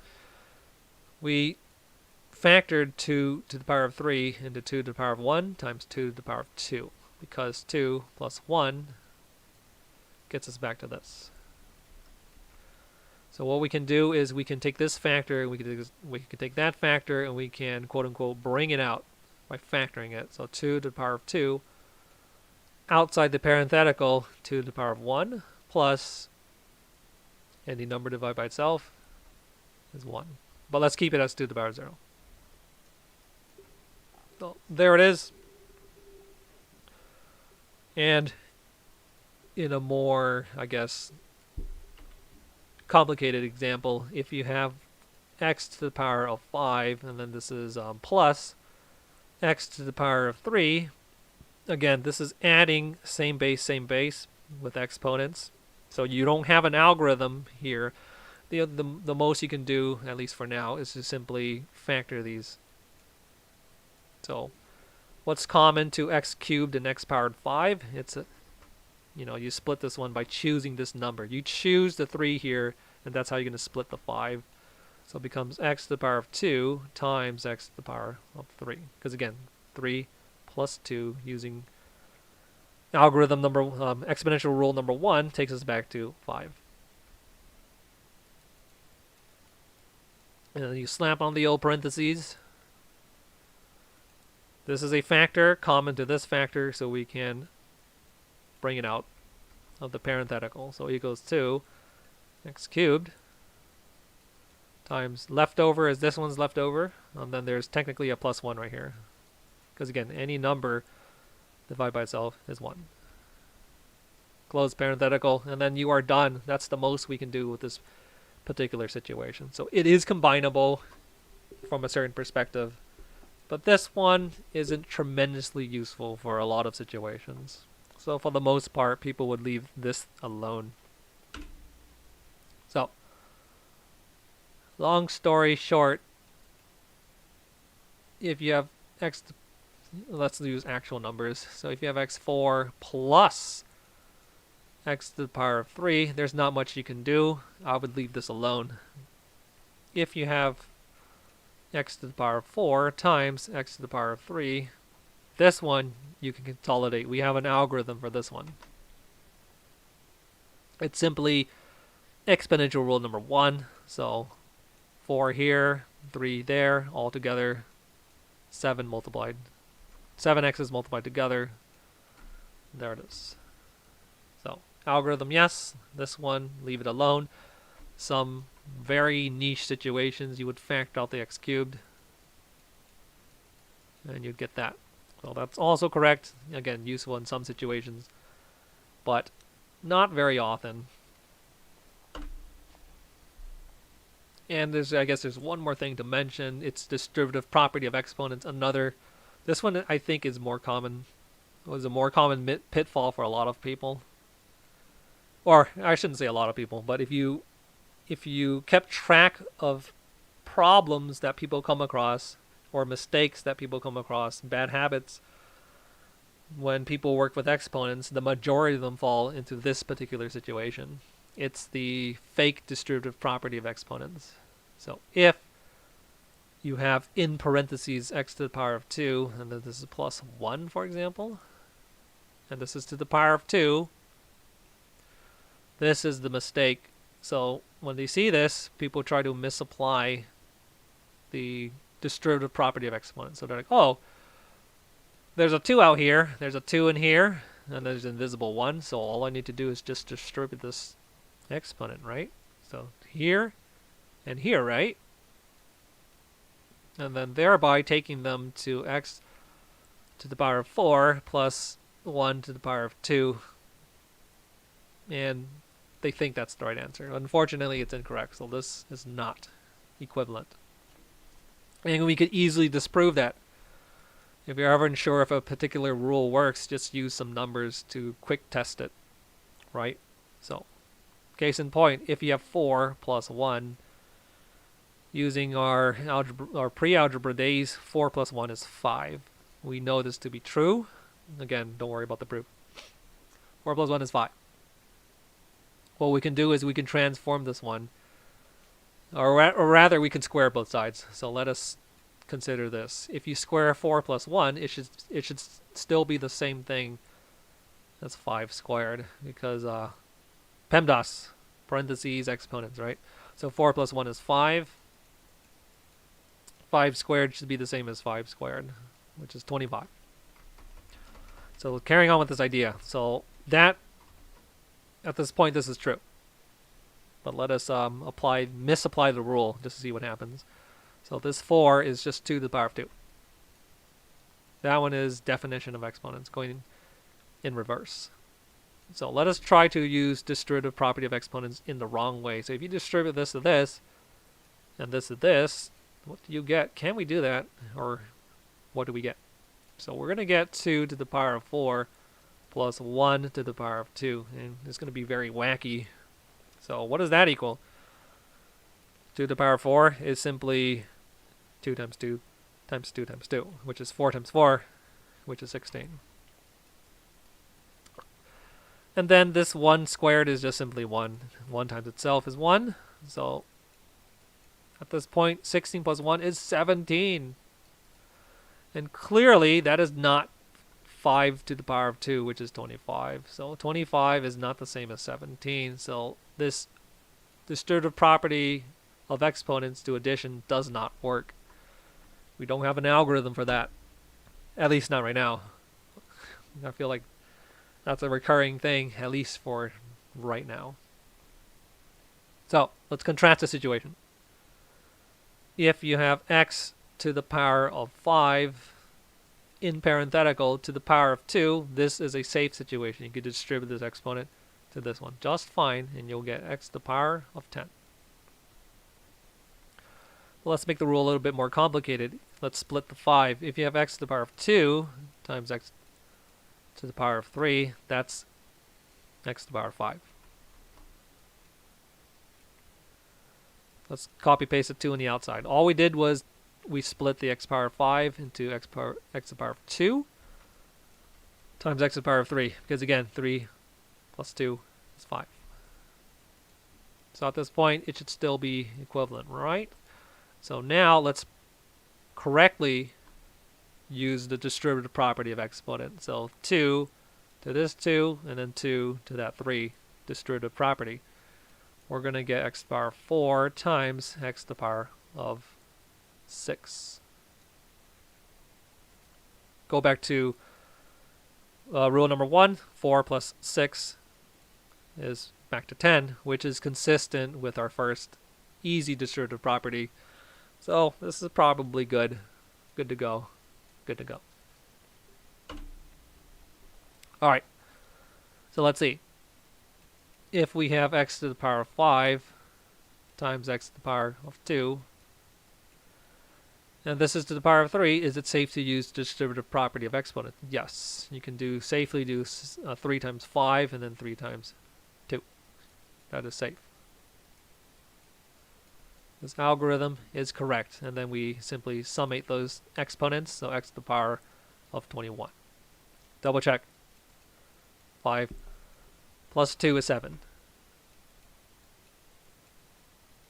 3 times 7 is 21. Seems legit to me. Yes. Good to go. Other situation. We have x to the power of 3 times x to the power of b, where b is a constant. Or variable, I guess it doesn't matter. Then we have on the outside, we have 11. Can we use distributive property of exponent? Unfortunately, it's harder to verify this one, but I'll show you. We can distribute this one to this one and this one to this one. So we're going to get first 3 times 11 is 33. B times 11 is kind of an awkward 11b. You know, it's kind of weird having a letter up on top, unknown value on top, but let's apply the rules. This is same base times same base. All you need to do is add this exponent to this exponent. So x to the power of 33 plus 11b. By most conventions, people would put the variable term in the front. So it'll be x to the power of 11b plus 33. Again, this one is identical to this one, but this answer is preferable because convention purposes. So that is a legal situation. We can apply distributive property of exponents. It's good to go. If we have x to the power of 3 plus x to the power of 15, and we're trying to raise that to the power of 3, can we use the distributive property here?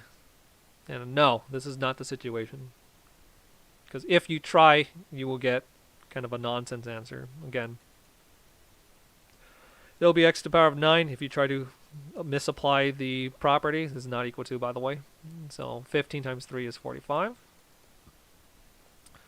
And it will consolidate into x to the power of 54. Using what we know, 3 plus 15 is 18. And then now you can distribute because it's one term. So 18 times 3 is going to be x to the power of, what is it? 9 times 6 is 54. Yeah. Wait a minute. Did I screw something up? No, I did not do this correctly. 18 is 9 times 2. 2 times 3 is 6. Wait, is this a weird coincidence? Let me think. 54. So at this point, it looks like it works out, right? Because x to the power of 54 is equal to x to the power of 54, but... Oh, wait, what am I doing? What am I doing? I'm sorry. I goofed up. We can't do this rule because they're not getting multiplied. So you can't do 3 plus 15. That's why I was confused for a moment. We don't have an algorithm for that one. So this algorithm doesn't work at all. So again, the plus situation, you don't have a way to distribute this one until you get to binomial expansion, which is a separate topic altogether. Well, not altogether, since it is related to exponents, but we're not going to focus on that today. Alright, so what tools do we have at our disposal? Let's list them all out yet again. I'm going to stop calling them rule number 1, rule number 2, 3, etc. I'm just going to write them out. So we have this one right here. Times. So all you need to do is add the exponents. And then we have the division one. I feel like these ones are the same, honestly. But whatever. So it'll be x to the power of a minus b. Let me at least separate these. we have the distributive property. So you have x to the power of a, the power of b, that is x to the power of ab. Or if you have more complicated stuff like x to the power of a times y to the power of b, if you have this to the power of c, this one we could use distributive property of exponents. You can become x to the power of ac times y to the power of bc. So again, that's just distributive property of exponents because these two are getting multiplied. Things to avoid: if you have x to the power of a plus x to the power of b, this one we don't have an algorithm. We just leave that alone. So nothing to do. If you have x to the power of a plus x to the power of b, we just established that we have nothing to do right there. But if this one is to the power of c, for example, it does not equal x to the power of ac plus x to the power of bc. This is not true. So this one, don't do it.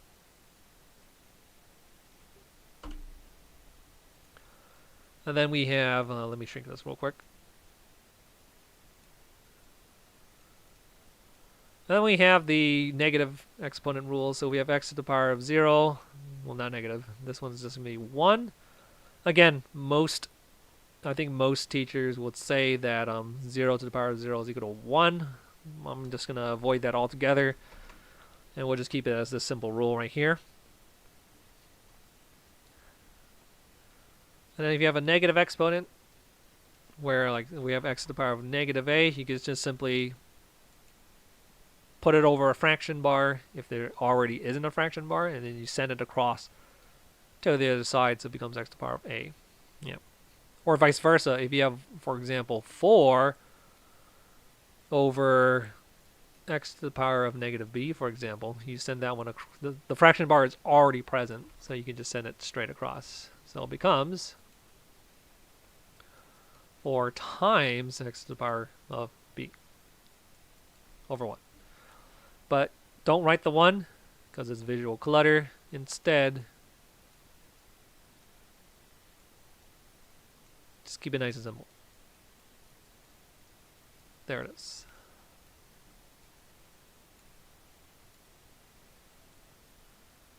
Let me shrink those as well.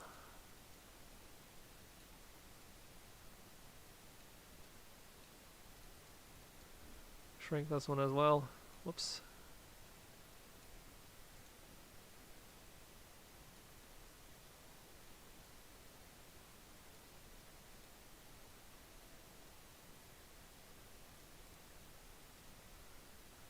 Well, just we're just gonna box them off.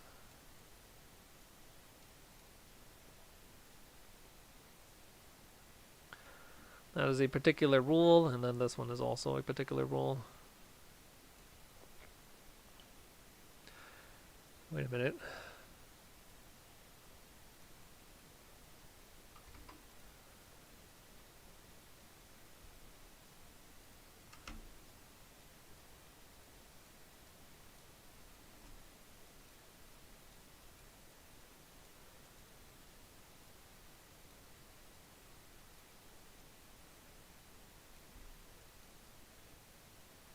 Sorry, I was trying to change my brush size.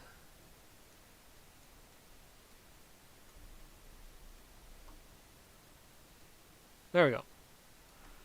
Okay, so we have those particular rules, and then are we missing anything? No, I think that's it. So we have 1, 2, 3, 4, and 5. So we have 5 main rules to think about in terms of exponential problems, at least for now. And your job is to juggle a variety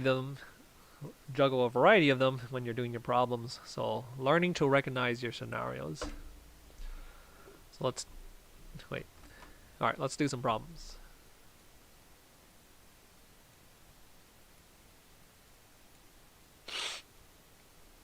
Well, first a quick swig of hydration.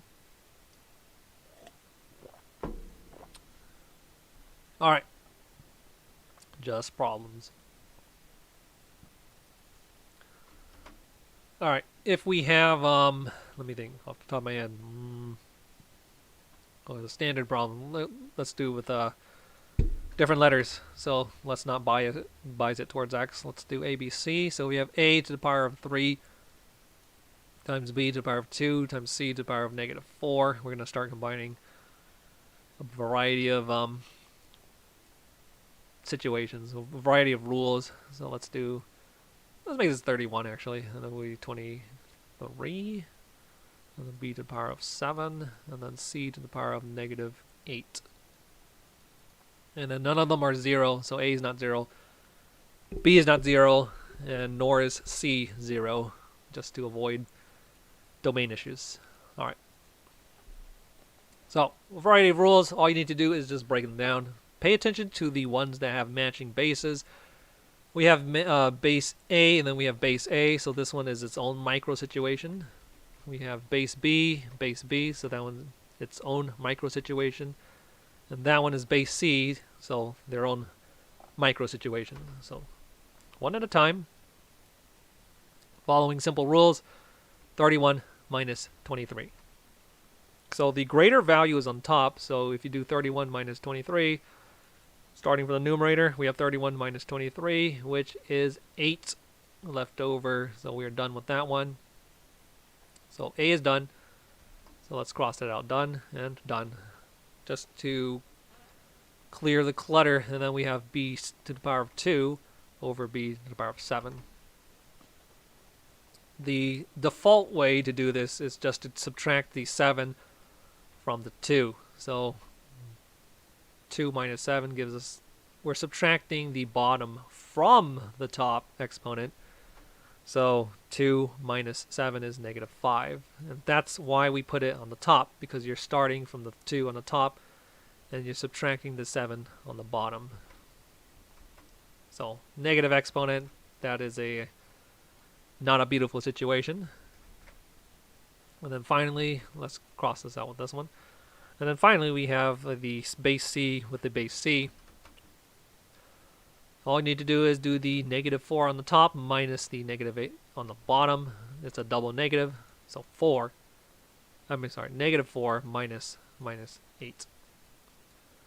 And that's going to give us negative is positive, so it's +8. So -4 plus 8 is +4 up on top, so we have c to the power of +4, and nothing remains except for 1 on the bottom.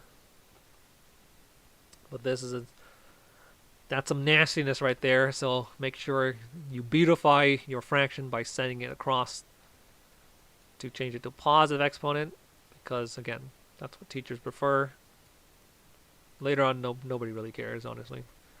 Like calculus, nobody really cares, and I think beyond, maybe. So it becomes, again, you send it across the fraction bar, it becomes b to the power of +5. Now this is going to be our final answer. It is done. But there are some nuances I do want to point out. Let's put a new layer first. Okay. What is the nuance I'm talking about? So if, looking back at the b situation, we have b to the power of 2 over b to the power of 7. So you can follow the default pathway by doing top one minus the bottom one. Follow the algorithm. So it becomes standard situation is top exponent 2 minus bottom exponent 1. And that will take us back to the -5 exponent. So that's not a wrong answer. It's just not a beautiful answer. So you have to manually convert that by setting across the fraction bar to the bottom, and that will be the final answer. Well, there's a way you can just totally circumvent it.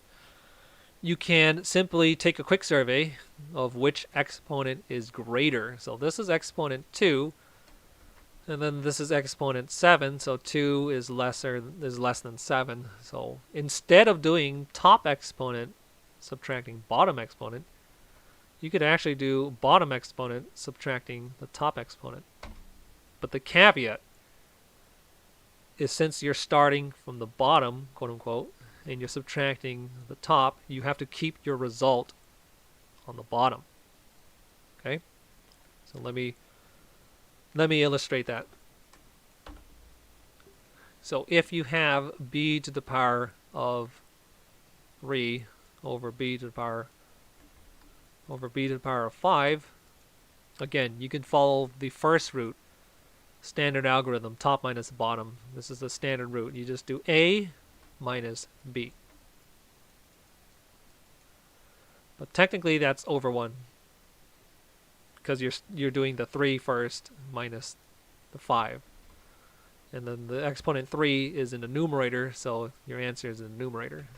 The alternative strat is to subtract the top one from the bottom one.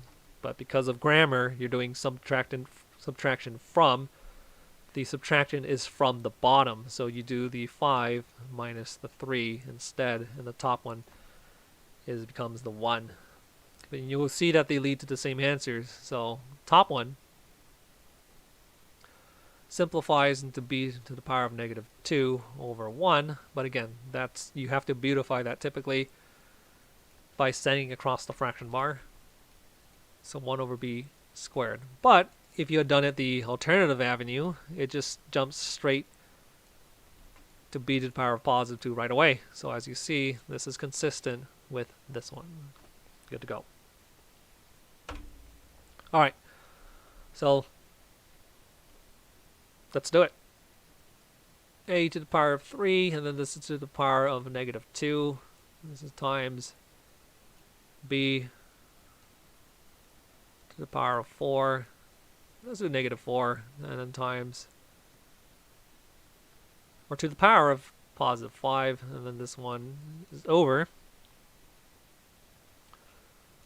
a to the power of negative 5 on the bottom here, and then this is times c to the power of negative 7. Let's put the b actually. Let's put b. So times b to the power of 8, and then times c to the power of negative 7. None of these values are 0. So how do we begin? Focus on the same bases. What's the plan of attack?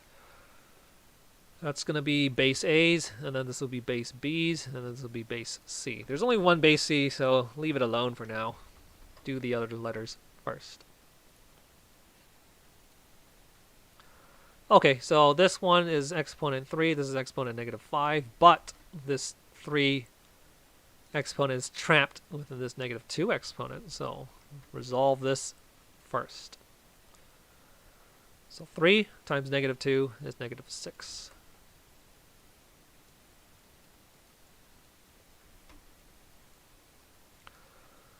And we have a to the power of negative 5 right there. We'll leave that alone for now. Let's do this one second to distribute those two exponents. So it becomes b to the power of, what do we get? 5 times negative 4 is negative 20. Copy paste the b in the bottom. Remember, parenthetical means multiplication. So times. So we have b to the power of 8, copy paste in the bottom. And then this one again, nothing to do with that for now. Okay, and now we just apply the basic rules one at a time. So this one, apply the rules. Again, you can start with the top minus the bottom. Well, I'm going to do the bottom minus the top, however. Okay, so starting with the a bases, we have a to the power of negative 5, which is greater than negative 6. So bottom minus top, I keep my answer on the bottom. So negative 5 minus minus 6, double negative, so positive 1. This one, same thing here. We have the greater 8, the lesser negative 20. So I'm going to start from the bottom. So b, positive 8 minus minus 20. Double negative again. So 8 plus 20 is 28. This one right here, we might as well simplify. It's a negative exponent. We're going to beautify it by sending across the fraction bar. C to the power of positive 7 algorithm. And then we're done.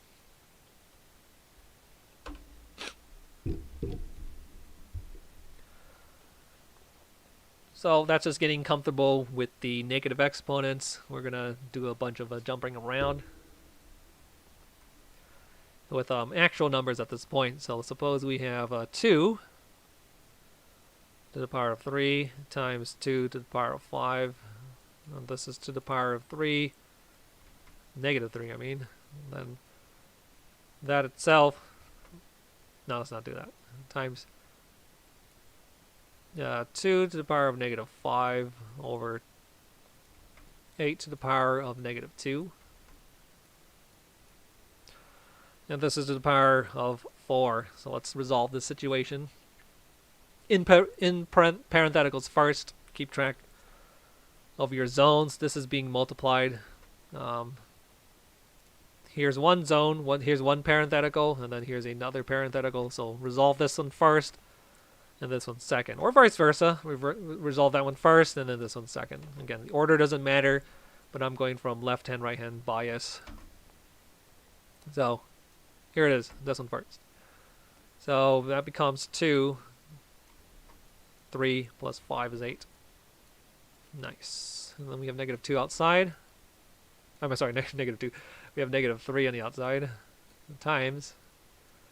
That one is kind of nasty. We have positive 2 base and we have positive 8 base. So mismatch bases, but we have tricks. We can transform base 8 into base 2 because, 8 is equivalent to 2 times 4, which is 2 times 2 times 2. So 2 to the power of 3.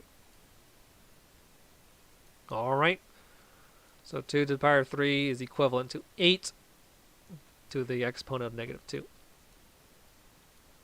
Copy paste. Copy paste. So equals. All right, we have a little bit more work to do. We can distribute this into this one. So 2 to the power of negative 24. It's times, not plus, because we're using distributive property of exponents. So 2 to the power of negative 24 times, this is kind of a mess, so one thing at a time, distributive property of exponents.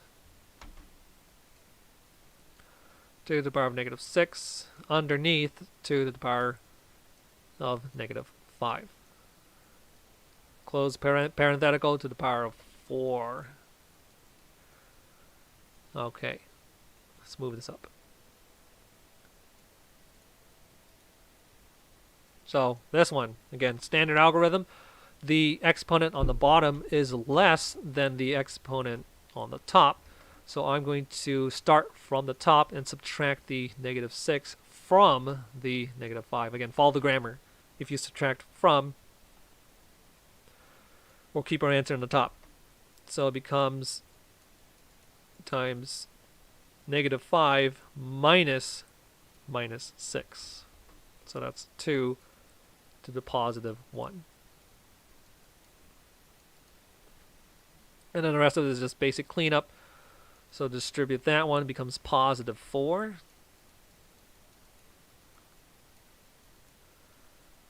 Summate those two, and then we're going to get 2 to the power of negative 20.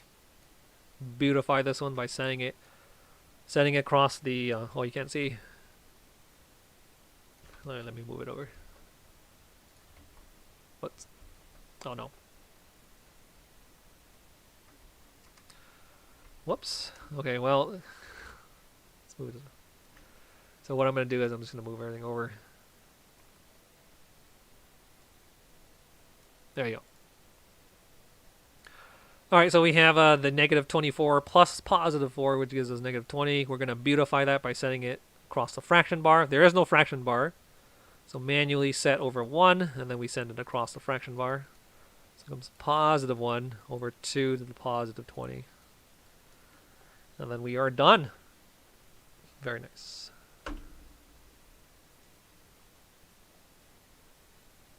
Alright.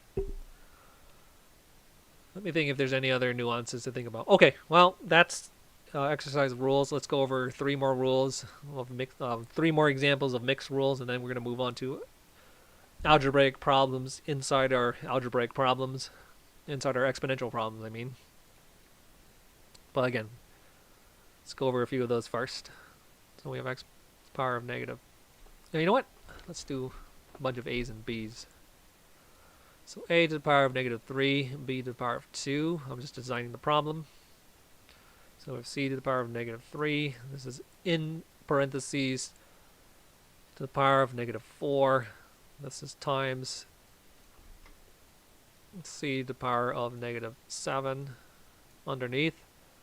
B to the power of 5. This is the power of 2. And then this whole thing is going to be to the power of negative 3. And that whole thing will be over a to the power of negative 3, and then b to the power of negative 4. Why not?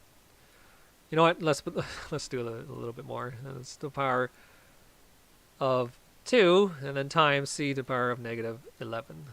Let's make it as annoying as possible, right? And again, disclaimer, none of those values are 0. So where do we begin? Focus on the zones of the parentheticals. We have one here, and then one there. So that's going to be the first batches that we're going to work with. So here, there's not much to do inside the parentheticals since they have 3 distinct bases. So most we can do is distributive property of exponents. So what do we get? A to the power of negative 4 times negative 3, positive 12. Distribute this one to this one. Now to the denominator, distribute the negative 4 to the negative 3.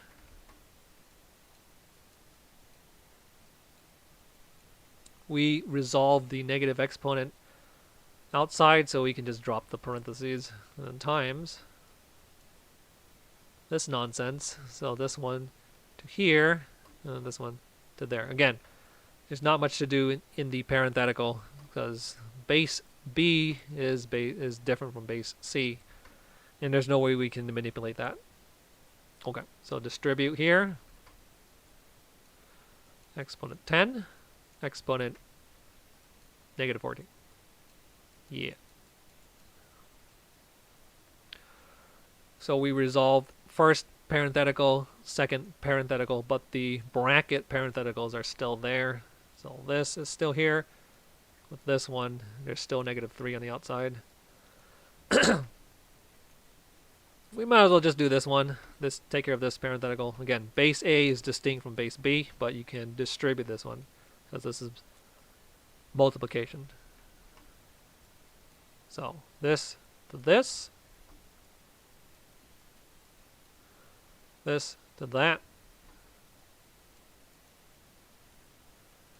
We have resolved the exponent 2 on the outside, so we can just drop the parentheticals. This is with the c. Remember, parentheses is multiplication, so we have c to the power of negative 11. Take a quick pause. Does it look nicer? Yes. So this one became that. This became that. And this one with this became that. So we as we take a step back, we realize that we still have technically a parenthetical right here, and this is the one where we can actually do a bunch of stuff. So what's matching? We have base B matching with base B, so combine those two. Negative 8 plus positive 10 is positive 2, because this is multiplication. And then again, multiplication, you just multiply straight across the fraction bars. So we have positive 12, and then we have negative 14. So summing the exponents, 12 plus negative 14 is negative 2. Alright, close the brackets. Outside is still negative 3. Nothing happening there, so copy paste. I'm going to drop this dot sign, but it's still there, it's just invisible.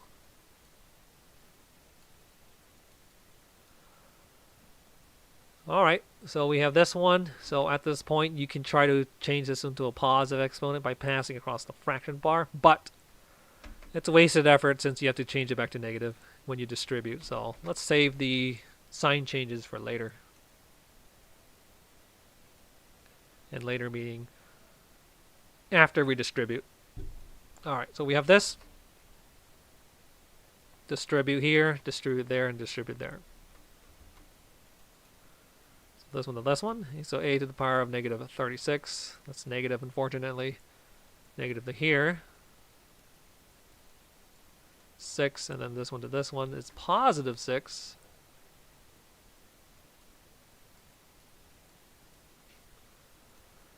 Let's keep track of the big fraction bar.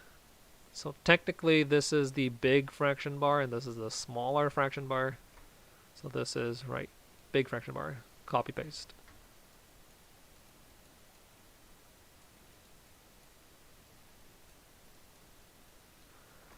And of course, as you're doing these problems, if you feel comfortable skipping steps, you can skip steps. But, you know, if you have to show work for a class, for example, then you will lose credit. If you're doing a standardized test and it's multiple choice, obviously skip work because it's a waste of time. All right, simplifying even further, right? We have a fraction on top.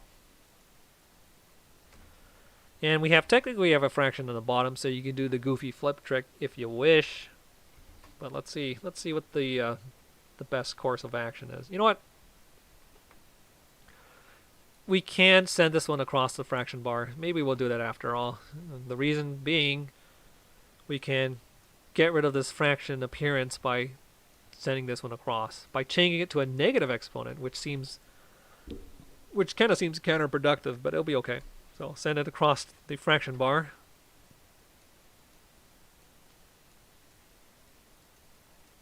So again, even though it's positive and it's actually beautiful the way it is, we're going to force it to be negative, unfortunately. So negative 6.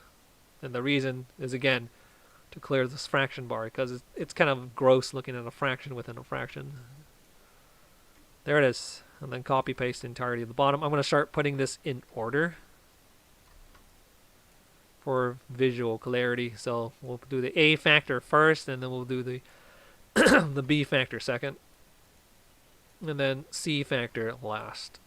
And this is a legal move because 1 times 2 times 3 is the same as 2 times 3 times 1. It's the same as 3 times 2 times 1, etc., etc. That's our commutative property. You can multiply in any order you wish. So if you don't like the visual organization, you could just simply multiply that last. Okay, so here we go. So now this is looking a lot more like a standard problem. But let us shrink that. Oh, you can't even see it. I'm sorry. It's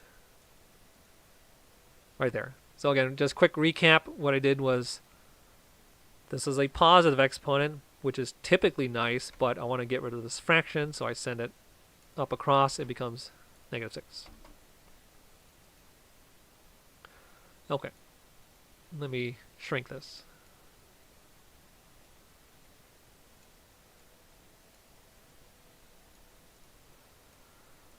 So let's clean this up. So this one right here, again, doing it the standard slower way, you can subtract the bottom. You always subtract the bottom one from the top one, is the standard strat. So negative 36 minus 6. You're starting from the top, so you keep the answer on top. Negative 6 minus 8 is positive 2. And then negative 6 minus 11 is positive 5. And then you have to manually send this one across. So final answer is b squared c5 a30. So that's slightly slower. Again, I'll show you the other way, which is the method that I use. Always pick the higher exponent. So the higher exponent is on the bottom. So positive 6 is greater than negative 36. So we'll do the top one minus, the bottom one minus subtracted. Bottom one minus top one. So it becomes negative 6 minus 36, which is positive 30. Resolving this one, the negative 8 is less than the negative 6, so we subtract the negative 8 from negative 6. And then lastly, top one is greater than negative 11. Negative 6 minus 11 is positive 5. This looks kind of gross, so let's shift it over. So b squared times c power 5 over a to the power of 30 is consistent with our previous answer, so this is good. Good to go.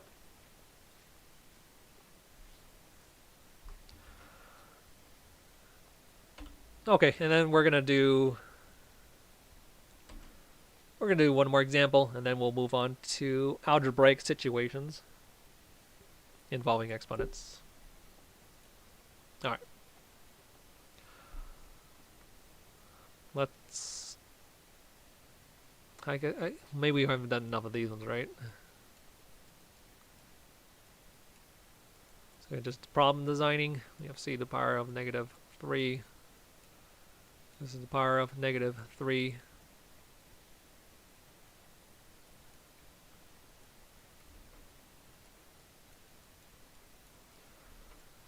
This is negative 2. And this is the power of negative 4. Over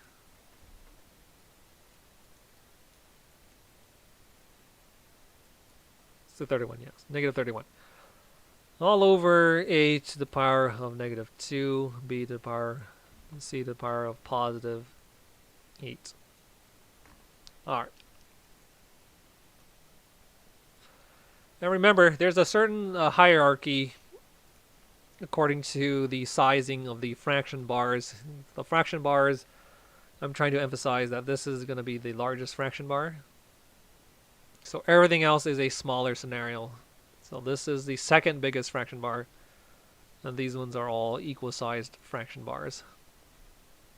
So zones of focus. Here's one parenthetical to resolve by using distributive. This one, not much to do. And then this one, not much to do. So here is the first part. But let me shrink this.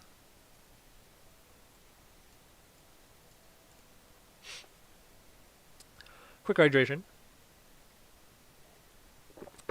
Alright. So micro situations first. We have first parenthetical. Nothing to do. They're all mismatched bases, so let us distribute the exponent. First here.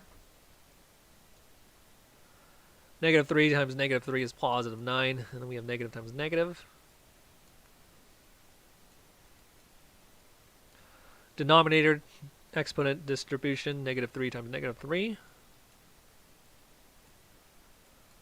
So we are done distributing this exponent to each of those exponents, so we can drop the parentheticals for this one. That has been resolved here. Medium, large fraction bar, and then this one, not much to do with that one at the moment. And then on the outer parenthetical, exponent negative 4, and all over copy paste.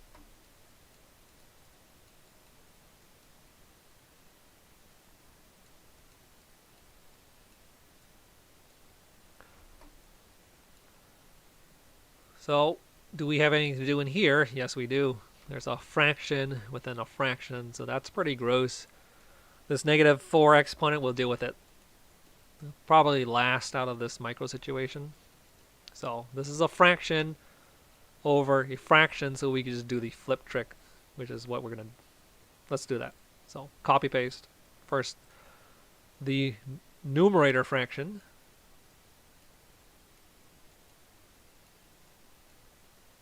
And then to change this into multiplication, we're going to convert this one into the reciprocal. So it becomes c to the power of negative 2 over a squared. Biggest fraction bar. Oh, I'm sorry, close the parentheses. Close parentheticals. Negative 4. Large fraction bar all over that nonsense.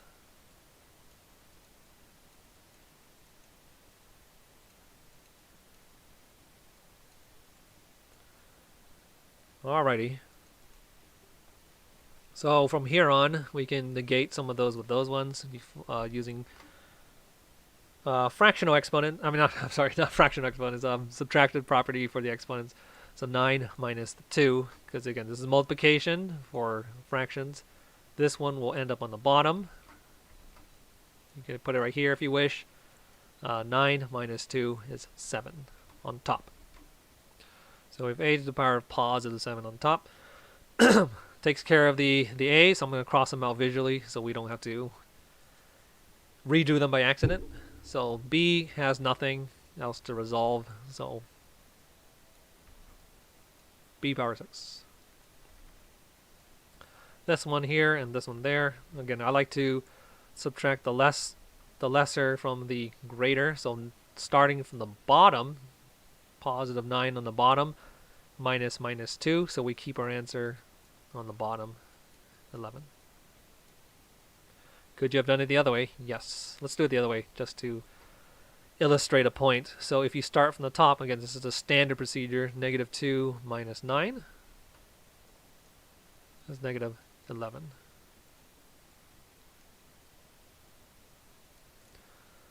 So that will clear the fraction. If you don't like fractions, it's gone. Copy paste the negative 4. Copy paste those.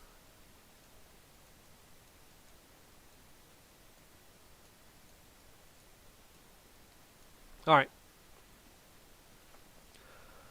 One last parenthetical to work out. We'll just use distributive property of exponents. But it is getting cluttered as the problems get more and more complicated.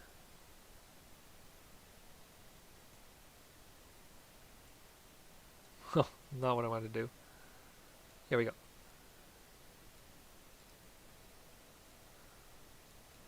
Alright. Distributive property. Oh, we get a bunch of negatives. So, negative 4 times 7 is negative 28. Distribute those two. Negative 24. That one ends up being nice. Positive 44. Copy paste.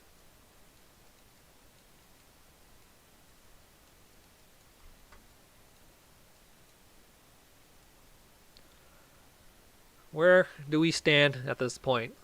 Numerator is clean. It's just going to be not visually complicated. And then underneath the big division bar, we have this fraction.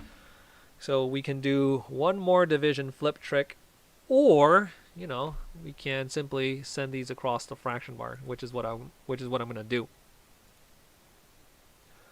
So again, using some slight manipulations, we can make things a little easier without having to do the goofy flip trick. So this one, send it across the fraction bar, a power 2, and then this one, send it across this mini fraction bar, c to the power of negative 8. So we've reworked the situation, so it's a little easier to work with. Well, at least in my opinion. So let's move this. Yeah. So again, the negative a to the power of negative 2, we send it across, but we have to change the sign. Hence, a to the power of positive 2, and then this b, this is b. The c to the power of 8, we send it across the fraction bar, c power negative 8.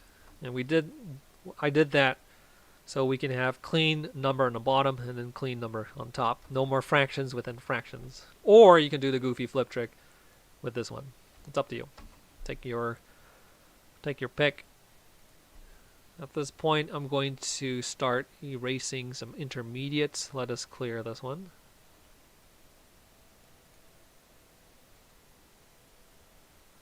Otherwise, I'll have to shrink things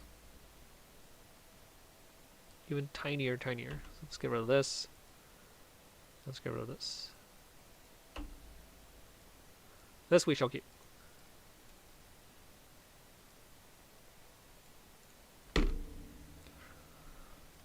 So what are we doing at this point?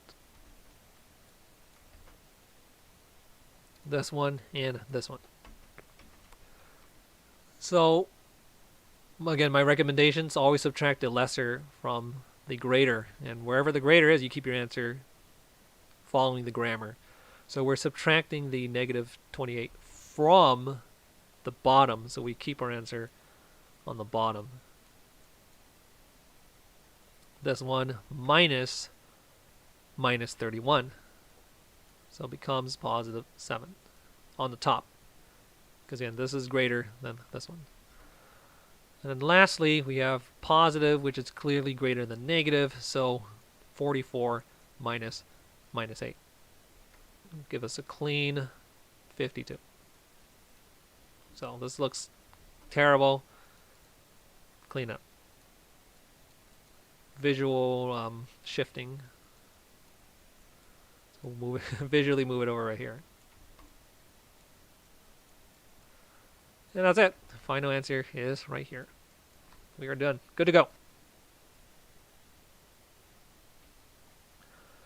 And now we're going to clear that as promised. Now we're going to go do some algebraic problem. We're going to start really easy, of course, but let us take a short, maybe 5-minute break, and I'll be right back.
All right, and we're back.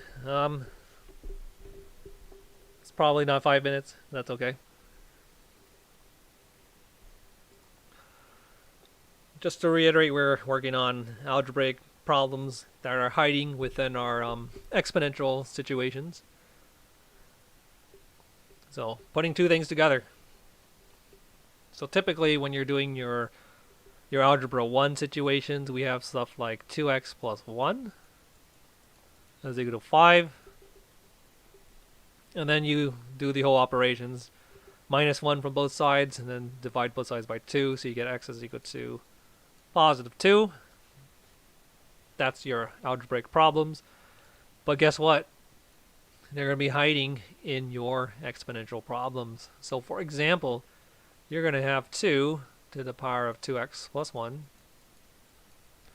is equal to 5. I'm sorry, 2 to the power of 5, for example. So in this situation, we're going to have to bring up two more things, two more rules essentially, but they're going to be fairly intuitive. And it's going to be the matching base situation. So we're going to tack on one more rule, or two more rules onto this situation, but they're pretty interrelated. All right, so first, rule number one is if you have the same bases on opposite sides of the equation equation sign, then the exponents are the same. They have to be the same thing. So let me show you, for example. If we have x to the power of 2, and then that is equal to, I'm saying the wrong thing. Let's say you have base 2 to the power of x, and that is equal to base 2 also to the power of 3, then we can conclude that the exponents must be the same thing. So in other words, those ones must be equivalent. So x is equal to 3. That's going to be rule, I don't want to call it rule number 1, right? What rule is this at this point?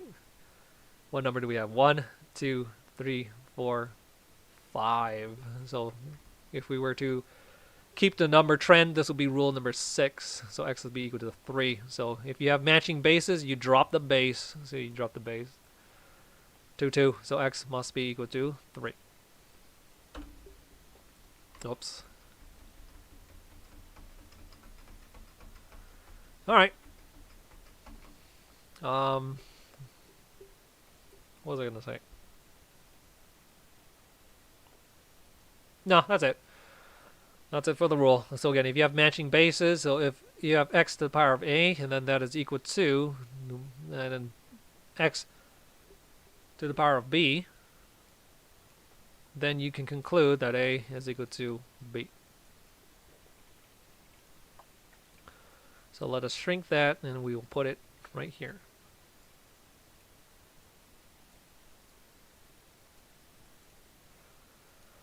And then the other rule is going to feel very similar. It's just the reverse situation. So if we have different bases, but same exponents, so we have a to the power of x, and then that is equal to b to the power of x. If the exponents are the same, then the bases must be equal. But there's going to be a slight caveat on this one, so I'll give an example afterwards. So that one, once you have this situation, then we can, for the most part, conclude that a is equal to b. And the caveat arises when you have negative bases. Like, for example, if you have -2, for example, and that is to the power of x, and then that is equal to +2 to the power of x, this is not, you cannot conclude that -2 is equal to 2. Yeah. Wait, why am I saying this? This feels, let me think about this. I'm trying to say that for, they have to be a concrete exponent. Hold on, let me see.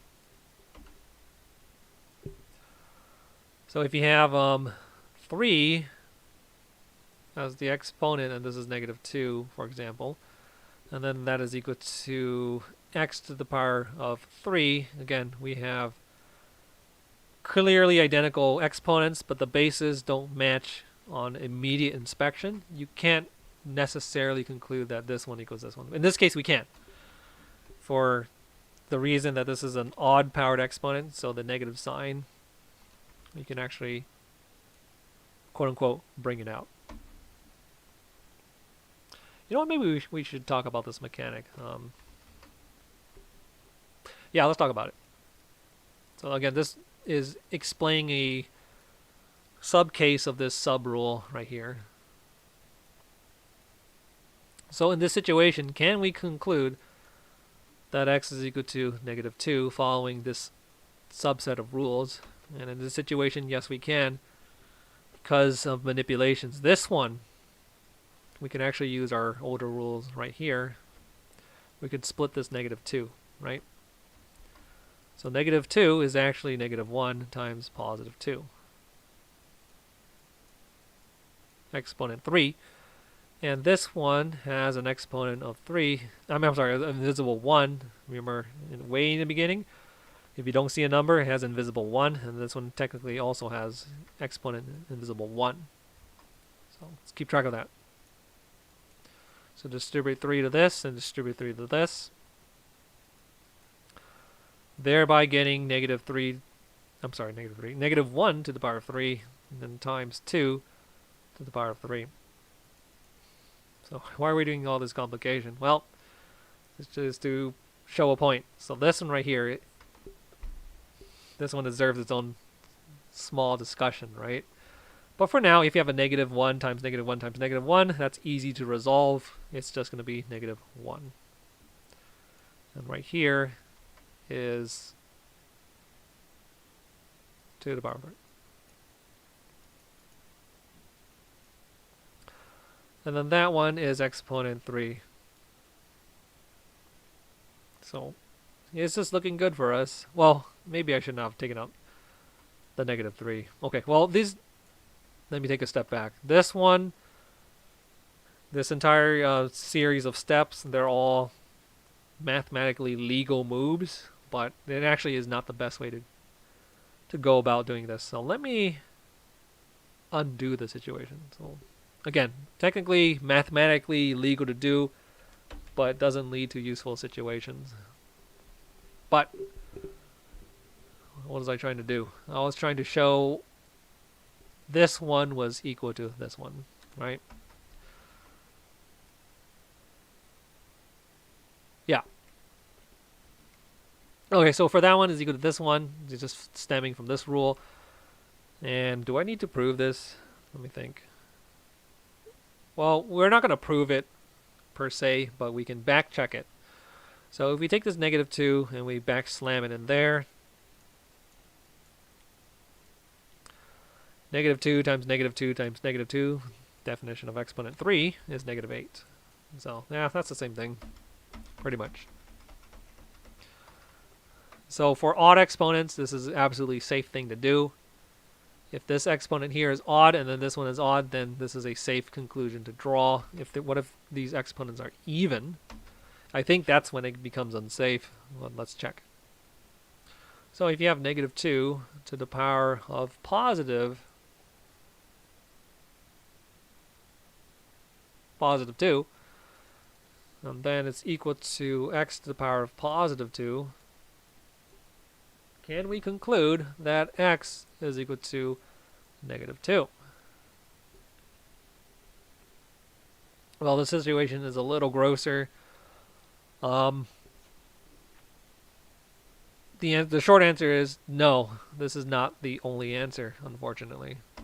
So in this situation, we need to go forwards and then go backwards, so to speak. So if you go forwards, quote unquote, this one right here, what we're going to do is we're going to do negative 2 times negative 2, thereby getting positive 4. This one, nothing to do in the parenthetical, so distribute the exponent. There it is. This is a classic situation. There are two numbers that will multiply together to get you positive 4. Because the definition of squaring, again, is x times itself. And unfortunately, there are two numbers that will multiply to give you positive 4. And that's first answer. Negative 2 times negative 2 will give you positive 4. But unfortunately, positive 2 times positive 2 also gets you positive 4. So there it is. There's the nuance. So be very careful when you're working with even exponents. They're kind of annoying because of the plus and minus scenarios. But we'll talk about those more in details when we stumble across them. Alright, but for now, we'll put this rule here, but we'll put a little asterisk. So watch out for even exponents. And let's put that in red because I feel it's particularly important.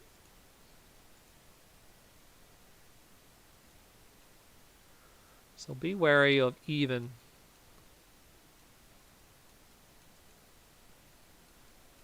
exponents.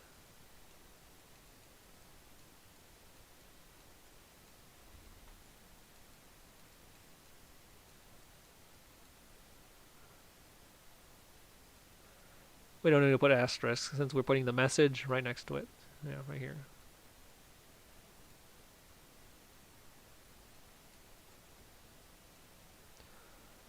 Slam that right here.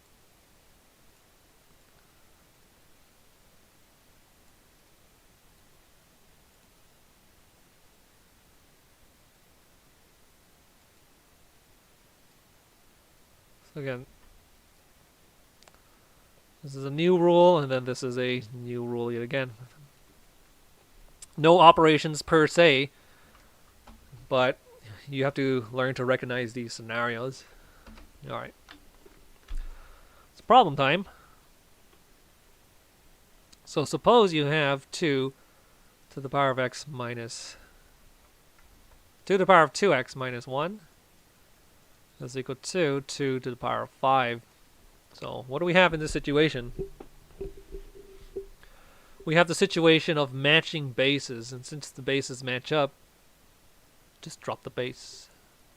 So here matches here. Same base, same base. Conclude that the exponents are equal together to each other. So thus 2x minus 1 is equal to positive 5.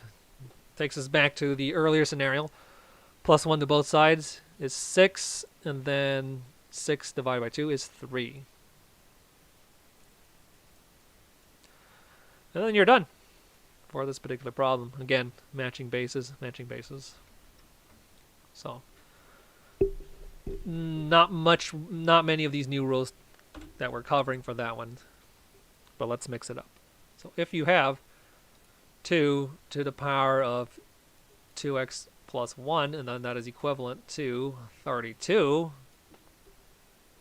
this is how you make problems more annoying for people. You deliberately put on a mask for the bases. So this is now base 2, this is base 32, right? So at this point, we can't immediately use this particular rule, even though this is exactly the same problem as before. So you have to manually go here, transform this 32 into its base 2 equivalents. So what is 32? 32 is 4 times 8, which is just 2 times 2 times 2 times 2 times 2. So that's 5. That's a grand total of 5 2's, so 2 to the power of 5. So at this point, let's rewrite it just for visual clarity. Base 2 matches base 2, just drop the base. So exponents, as per this rule, voice is cracking. I don't have the vocal stamina, unfortunately. So exponent number 1 is equivalent to exponent number 2. So 2x plus 1 is equal to 5. Quick swig. Minus 1 from both sides, so 2x is equal to 4, and then x is equal to positive 2. Finish with the problem. Oh, no. Let me go on a different layer problems. Alright. Let's go more problems, of course. So suppose we have base 2 to the power of 3 minus 5x, and then that is equal to 32 to the power of 2. So now we have something that's a lot, well, not a lot, but it's a little different from what we've been doing before, but just a slight step up. We have base 2 here, and then we have base 32 right there. We already are familiar with the situation. You can simply transform base 32 to match this base 2, right? So we are, from the previous problem, we know that base 32 is 2 to the power of 5. That is being raised to the power of 2, like so.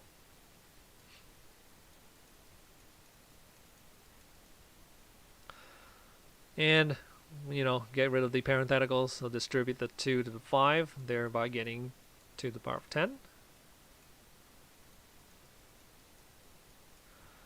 No need to worry about this negative exponent. We have matching bases. Base 2 matches base 2, so drop the base.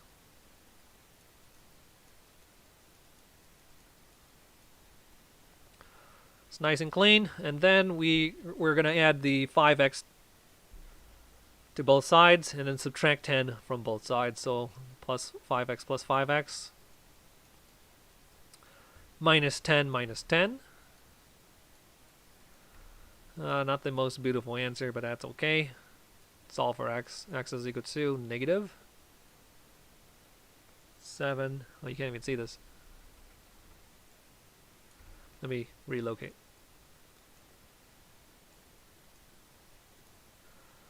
Solving for x is equal to negative 7 over 5. And then we're done. So what do we have? We have the tricky base 2 here mismatched with this one, but we can manually change base 32 into 2.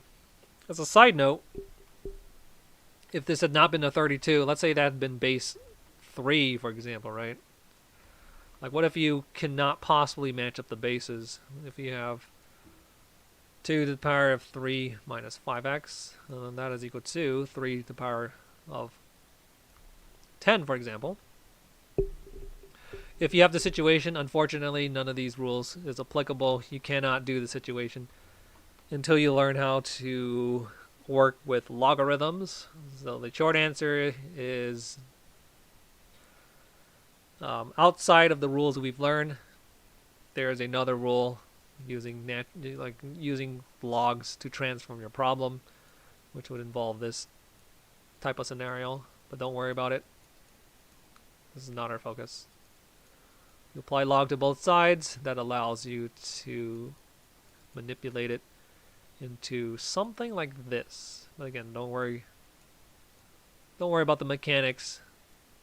But that's essentially what you can change it into. But we're not doing that. So, long story short, the problems that you will be getting, at least for this particular section, you can always successfully transform the bases to match up. But let's do some more problems. So now let's mix up some bases. So we have 2 to the power of x times 3. No, you know what? Let me change this. Base 6 to the power of x is equal to base 6 to the power of 3. So, easy problem. You see matching bases, just drop the base. This is obviously not going to be the problem. The problem is I'm going to use rules to make this problem more complicated. So I'm going to use distributive property of exponents in reverse. So factoring problems. But first I'm going to break up the 6. So 6 is actually 2 times 3. This is to the power of x. This one right here, I'm going to leave it as 6 to the power of 3. But I will distribute the x's to those ones. So it's going to be, just to reiterate, invisible 1, distribute the x to each. 2 to the power of x times 3 to the power of x is equal to 6 to the power of 3. Again, what am I doing? I'm just making a problem. I'm not doing the problem, I'm making the problem. So from here, I'm going to make things more annoying for people, I'm going to divide both sides by 2 to the power of x. So we're going to get 3 to the power of x is equal to 6 cubed over 2 to the power of x. And this is the problem. You know what? Let's take it a step further. Let's change this one to a negative exponent just to be annoying. So 6 cubed times 2 to the power of negative x. And that will be the problem you're doing. So this is the eventual situation you want to get to, but now it's gone. Now that's gone.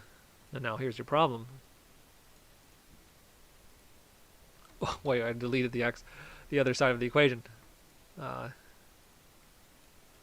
it is. So this is the problem I will give to you. So as you see, I went through the motions of these properties here to generate this problem. but your job is to just go in reverse.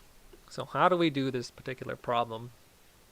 It kind of, you need to take a quick survey of the situation and just realize a few key things. You see how this is base 3, this is base 2. They're clearly different bases. There's no way to get them to match up. This is base 6, which in your mind's eye, if you think about it, is just 3 times 2. And lo and behold, you can successfully match the bases. So why not do it like that? So we know to work on this parenthetical first. So the 6, we can break it up into 2 times 3.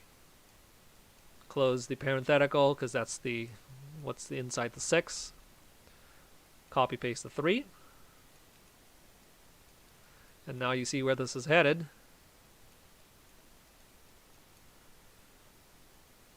We can do the operations on the 2's once we free it from the parenthetical, and then we will deal with the 3's again once we free it from the parenthetical. So first, distributive property of exponents. So 2 cubed times 3 cubed. Copy paste that. Alright, so we have here, and what we can do is we can get the 3's together and we get the 2's together. Well, the 2's are already on the same side, so this one we will... Wait, is that what we want to do? Let me think about this. Yeah, we have 2 avenues at this point. We can try to consolidate the base 3's together, and we can consolidate the base 2's together, but because I designed the problem and then basically I have experience with the problem, that's actually not what I'm going to do. I'm actually going to get this one to the other side. Reason being, I could see that these exponents are matching, and these exponents are technically matching once we move it to the other side, right? Okay, but this is kind of clunky. It's a 2 to the power of negative x. What I'm going to do is I'm going to multiply both sides by 2 to the power of positive x only. So again, we're going to multiply it to both sides, but this visual representation is kind of funky. So let me be a little more careful and put different colors. Okay, so on the right hand side, I'll multiply by 2 to the power of x, and then on the left hand side, 2 to the power of x. Alright, and I'm choosing to do that because I know this one will negate this one.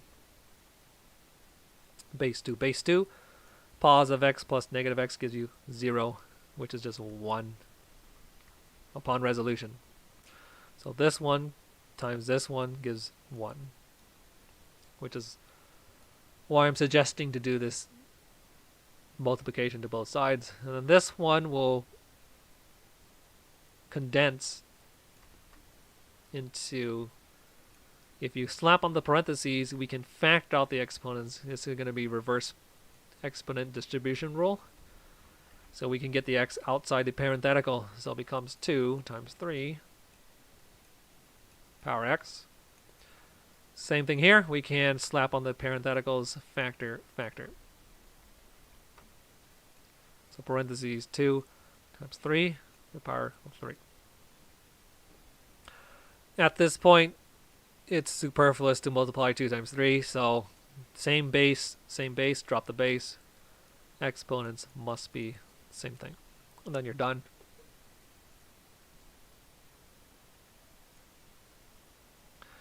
But what if you're not confident in doing this particular operation? What if you didn't suspect to do that situation? So let's try another method. But keep track of this. X is equal to 3, right? Okay. So again, assuming that we don't do it in that particular fashion, can we get the answer by getting the 3's together and the 2's together, right? Let's see. Again, distribute. Do not resolve this. Don't change this to an 8 and don't change this to a 27 because you'll be mismatching those ones, which is making your work more difficult. So keep them as base 2 and base 3 to match the other two. Okay, so again, we'll keep these ones together. This one we will transfer to the other side by using the division multiplicative property of equality. Multiply 1 over 3 to the power 3 to both sides. Let me show that more conventionally. So this one again, we just want to move this one, quote unquote, to the other side. So times 1 over 3, and then times 1 over 3. So what we're doing here, again, if you don't remember, because it just looks complicated, it's a simpler version, is simply 8 is equal to 4x. So when you do a problem like this, it's obvious to divide both sides by 4, right? But instead of dividing by 4, you can multiply by 1/4, the reciprocal, since it's the mathematical equivalent. So times 1/4 to both sides to cancel this one with this one, which is what we're doing right there. So this is not any new tricks. It just looks clunky because of all this visual clutter. But understand, that's why we're doing this one with this one, to consolidate the x's together. All right. So this, what do we get? We get 3 to the power of x over 3 to the power of 3. Now these two, well, that's fairly simple. That's 2 to the power of 3. This is multiplication. This is multiplication. Same base, same base. So 3 plus negative 2. I'm sorry, plus negative x. Starting to get fatigued, but that's okay. So here we go. That looks still kind of gross. This one, we can change it to this notation. Same base, same base. Subtract 3 from the top x to get the visually clean x minus 3. Did I mess up on something? Something looks awfully weird. Okay, so at this point, we have something looking kind of weird. But it's still doable at this point. We almost have reached matching exponents, right? We're almost here. Again, be wary of even exponents, so we'll have to backcheck afterwards. But we're almost right here. So this is x minus 3, which is the reverse of 3 minus x, unfortunately. But we still have some tricks. We can actually factor out negative from the exponent, can we not? So change this one into 2 to the power of, again, x minus 3. And then times negative 1. So again, all we did was, from those two terms, we factored out negative 1 to put it right here, which ends up there. Is that what we want to do? Well, take a step back, and let's see if that's a good thing to do. Well, maybe. How clean is it at this point? Well, I think this is worse. I think it's just getting worse and worse. Can we get to the what was the answer again? I think it was 3, right? X is equal to 3. That's the original answer that we had come up with to solve this problem. And put it in the corner. So that's the answer we're supposed to get. At this point, we are here where this one is the opposite of here, so we factored a negative to get this situation. The exponents do match up, but unfortunately we have a negative exponent, so not perfect matchup. But what we can do,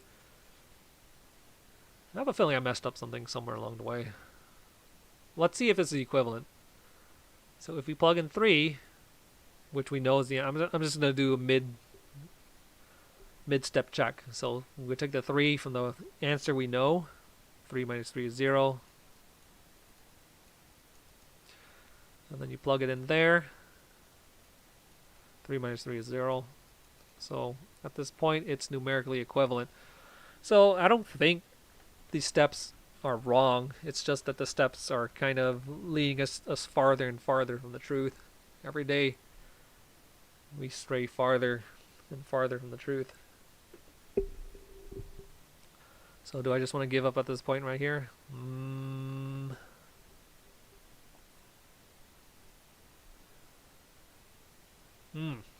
You know what? Maybe we can split this. You know what? Let's try to do this. I think we can trudge on. Again, it's getting more and more complicated. I feel it might not be worth it, but just for purposes of exercise. So again, this is equivalent to this. So let me delete the intermediate. That's gone. So using one of our exponential rules, can we change this? Yes, you can. Can't we just put a fraction bar and then send this across the fraction? So numerically, this is the equivalent. So that would get rid of the negative exponent. So following this particular rule, where we have a negative exponent, slap it on over the fraction bar, and we'll send it across the other side to change it to a positive exponent. Reasons will be clear in a moment. So we get 1 over 2 to the power of x minus 3. So this equals that. We will delete the intermediate yet again. Here we are. Still kind of gross looking, but we're going to multiply both sides by denominator. So times 2 to the power of x minus 3. So we can cancel this with this to produce 1. But we have to multiply it to the other side of the equation in order to maintain equality. Times.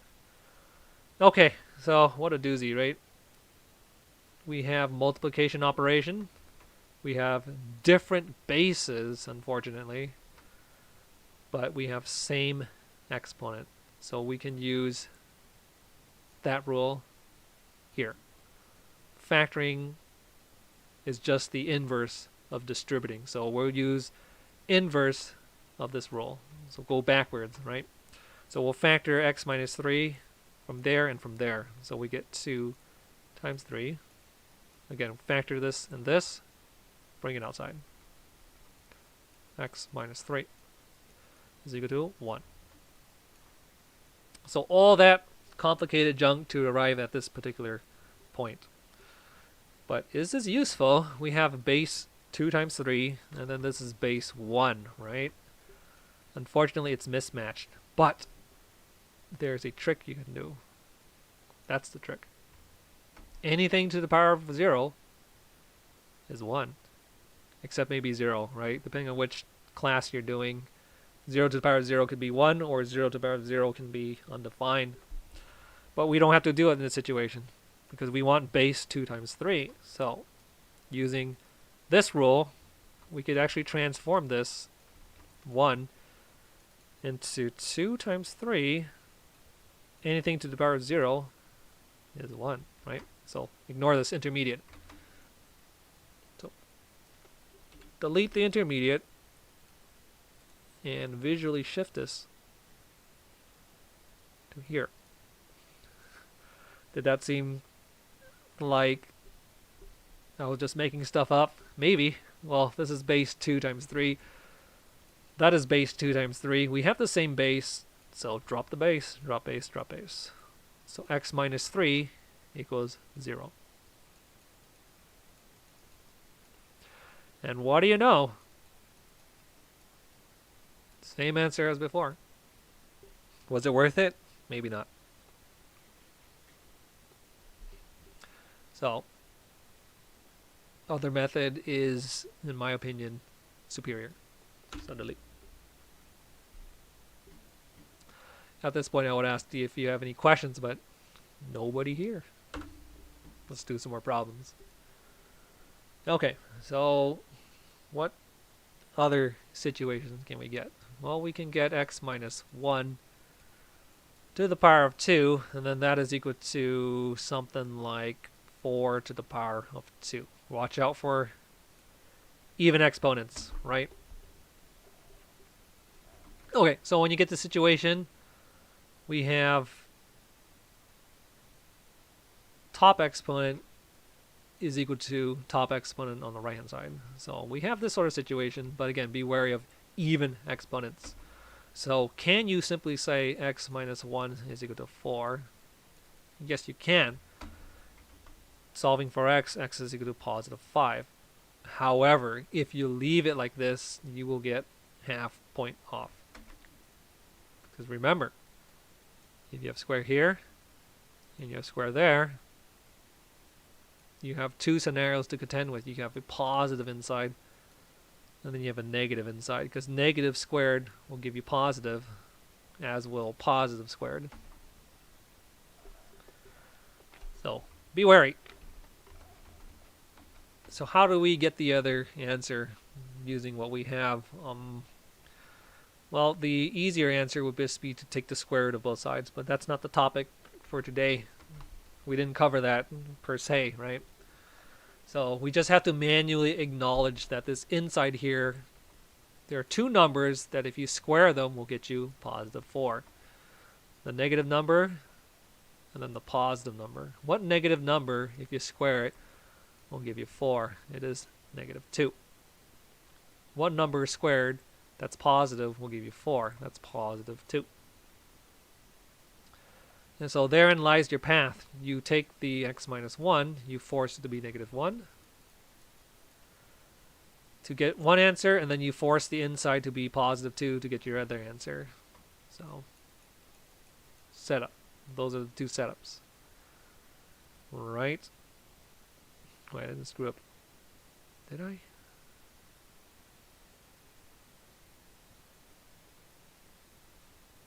Something feels weird here. Oh, this is the 4, not a 2. I'm sorry. Pretend for the past minute I had not uttered a single word. All right. So here's a positive 4, right? So inside here could be a positive 4 or a negative 4. Positive 4. Because again, the idea is if we have a negative 4, that's that one. And if you square it, it's going to be the same thing as this. And then the positive scenario is the obvious one, the more obvious one. So if you have a positive 4 and then you square it, that equals this. Right?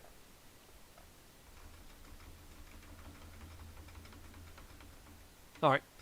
So again, we could get a negative 4 or we could get a positive 4. So solving for this one,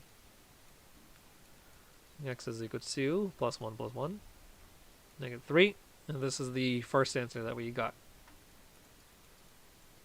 So as you see, two answers versus just one answer. Again, be wary of even exponents. This is even, even. So you have plus minus scenarios, so be careful.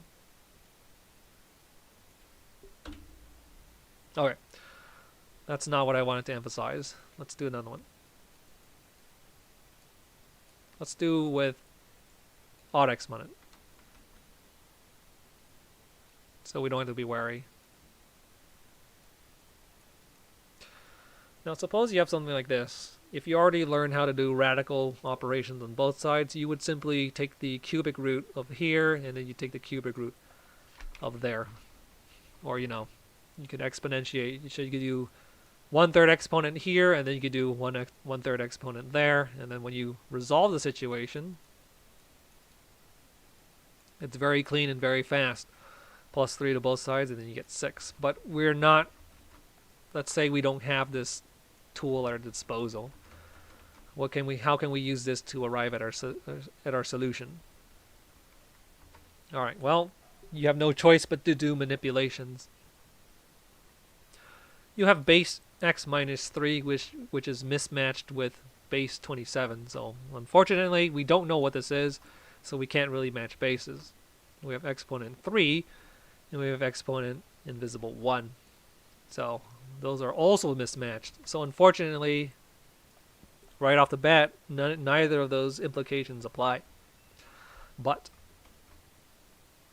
for now, you can almost always transform this base to match this base, or vice versa. No, I'm sorry, not matching the base. You can match the exponent. You can manually force the exponents to match. So this is exponent currently 1.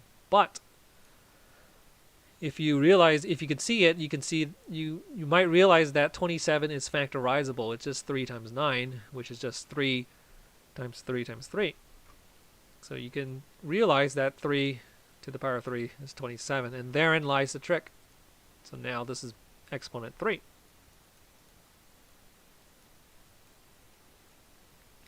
So what has happened? We now have matching exponents. They are not even exponents. So you could just simply drop the exponents, and the bases must be equal. Solve for x. And then we're done. Nice. So again, very safe if you don't have even exponents. We don't need to use radical operations on both sides if we don't have it at the moment. Still no.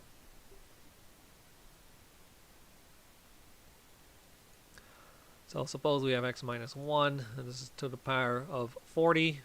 Very gross. And that is equal to, let me think.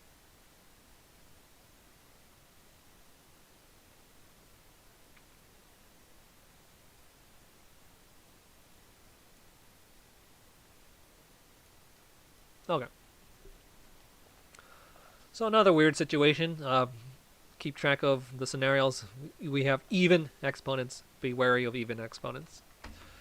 At this point, this is a base here with the unknown, and then this is base 2, so we can't match the bases immediately, but the exponents look tweakable, right? We have 80 here, and then we have 40 here. If you break up 80, it's just simply 20 times 40. And therein lies the trick. So if you can't match the bases right off the bat, force the exponents to match. Again, if you don't have any other tools at your disposal, because technically you could exponentiate 1 over 80 to left hand side and then 1 over 80 to right hand side. But when you do that, you have to put absolute values equal to this, equal to 1. So you'd have to do it like that if you have this tool at your disposal. But again, the assumption today is that you don't have it at your disposal. So we're back here. So what can we do? We can manually break that up. It's going to be 2 to the power of 2 times 20.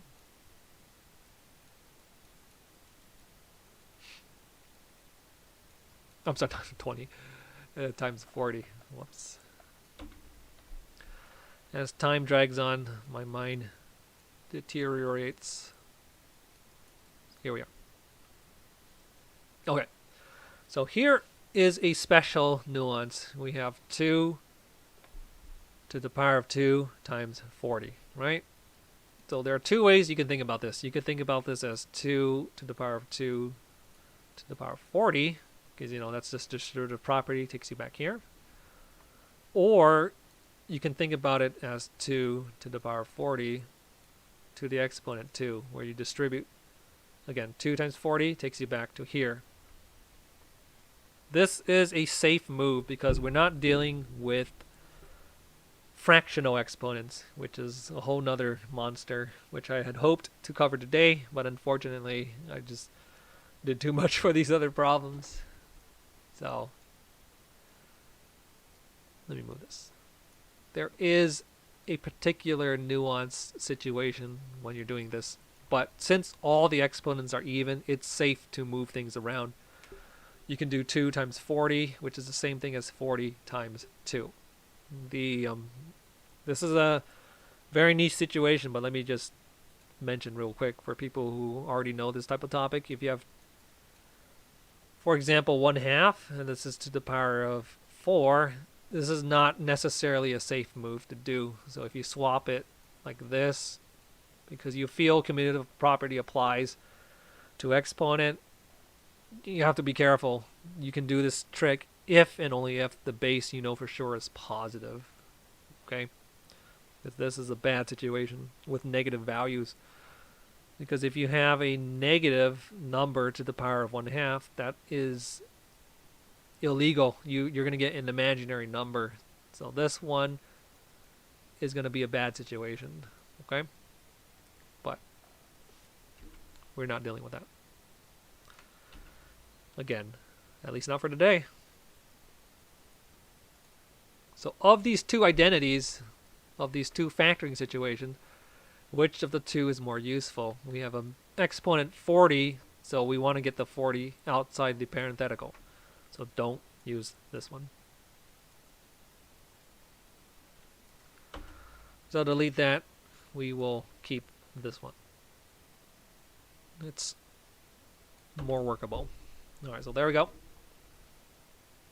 So is equal to 2x minus 1 to the power of 40. So at this point, we have even exponents. Be wary of even exponents because you have plus minus nonsense.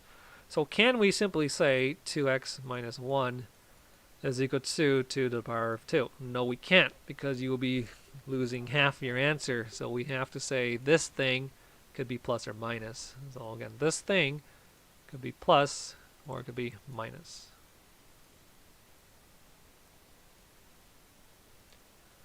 Because of even exponents getting rid of negative values.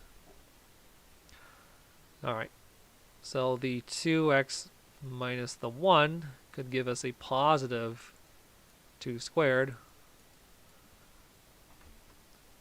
Or it could give us the 2x minus 1 could give us the negative here. It could be negative 2 squared. Then to solve for each. This is going to be a clean 4. 4 plus 1 to both sides is 5. So x is equal to 5 over 2. Answer number 1. Answer number 2 is this is a negative 4. Negative 4 plus 1 is negative 3. So x could also be negative 3 over 2. 2 answers. That's it. Again, be wary. Even exponents. Alright. At this point, I think we are going to call it. My voice, I don't have the vocal endurance, unfortunately. So I'll see y'all another time.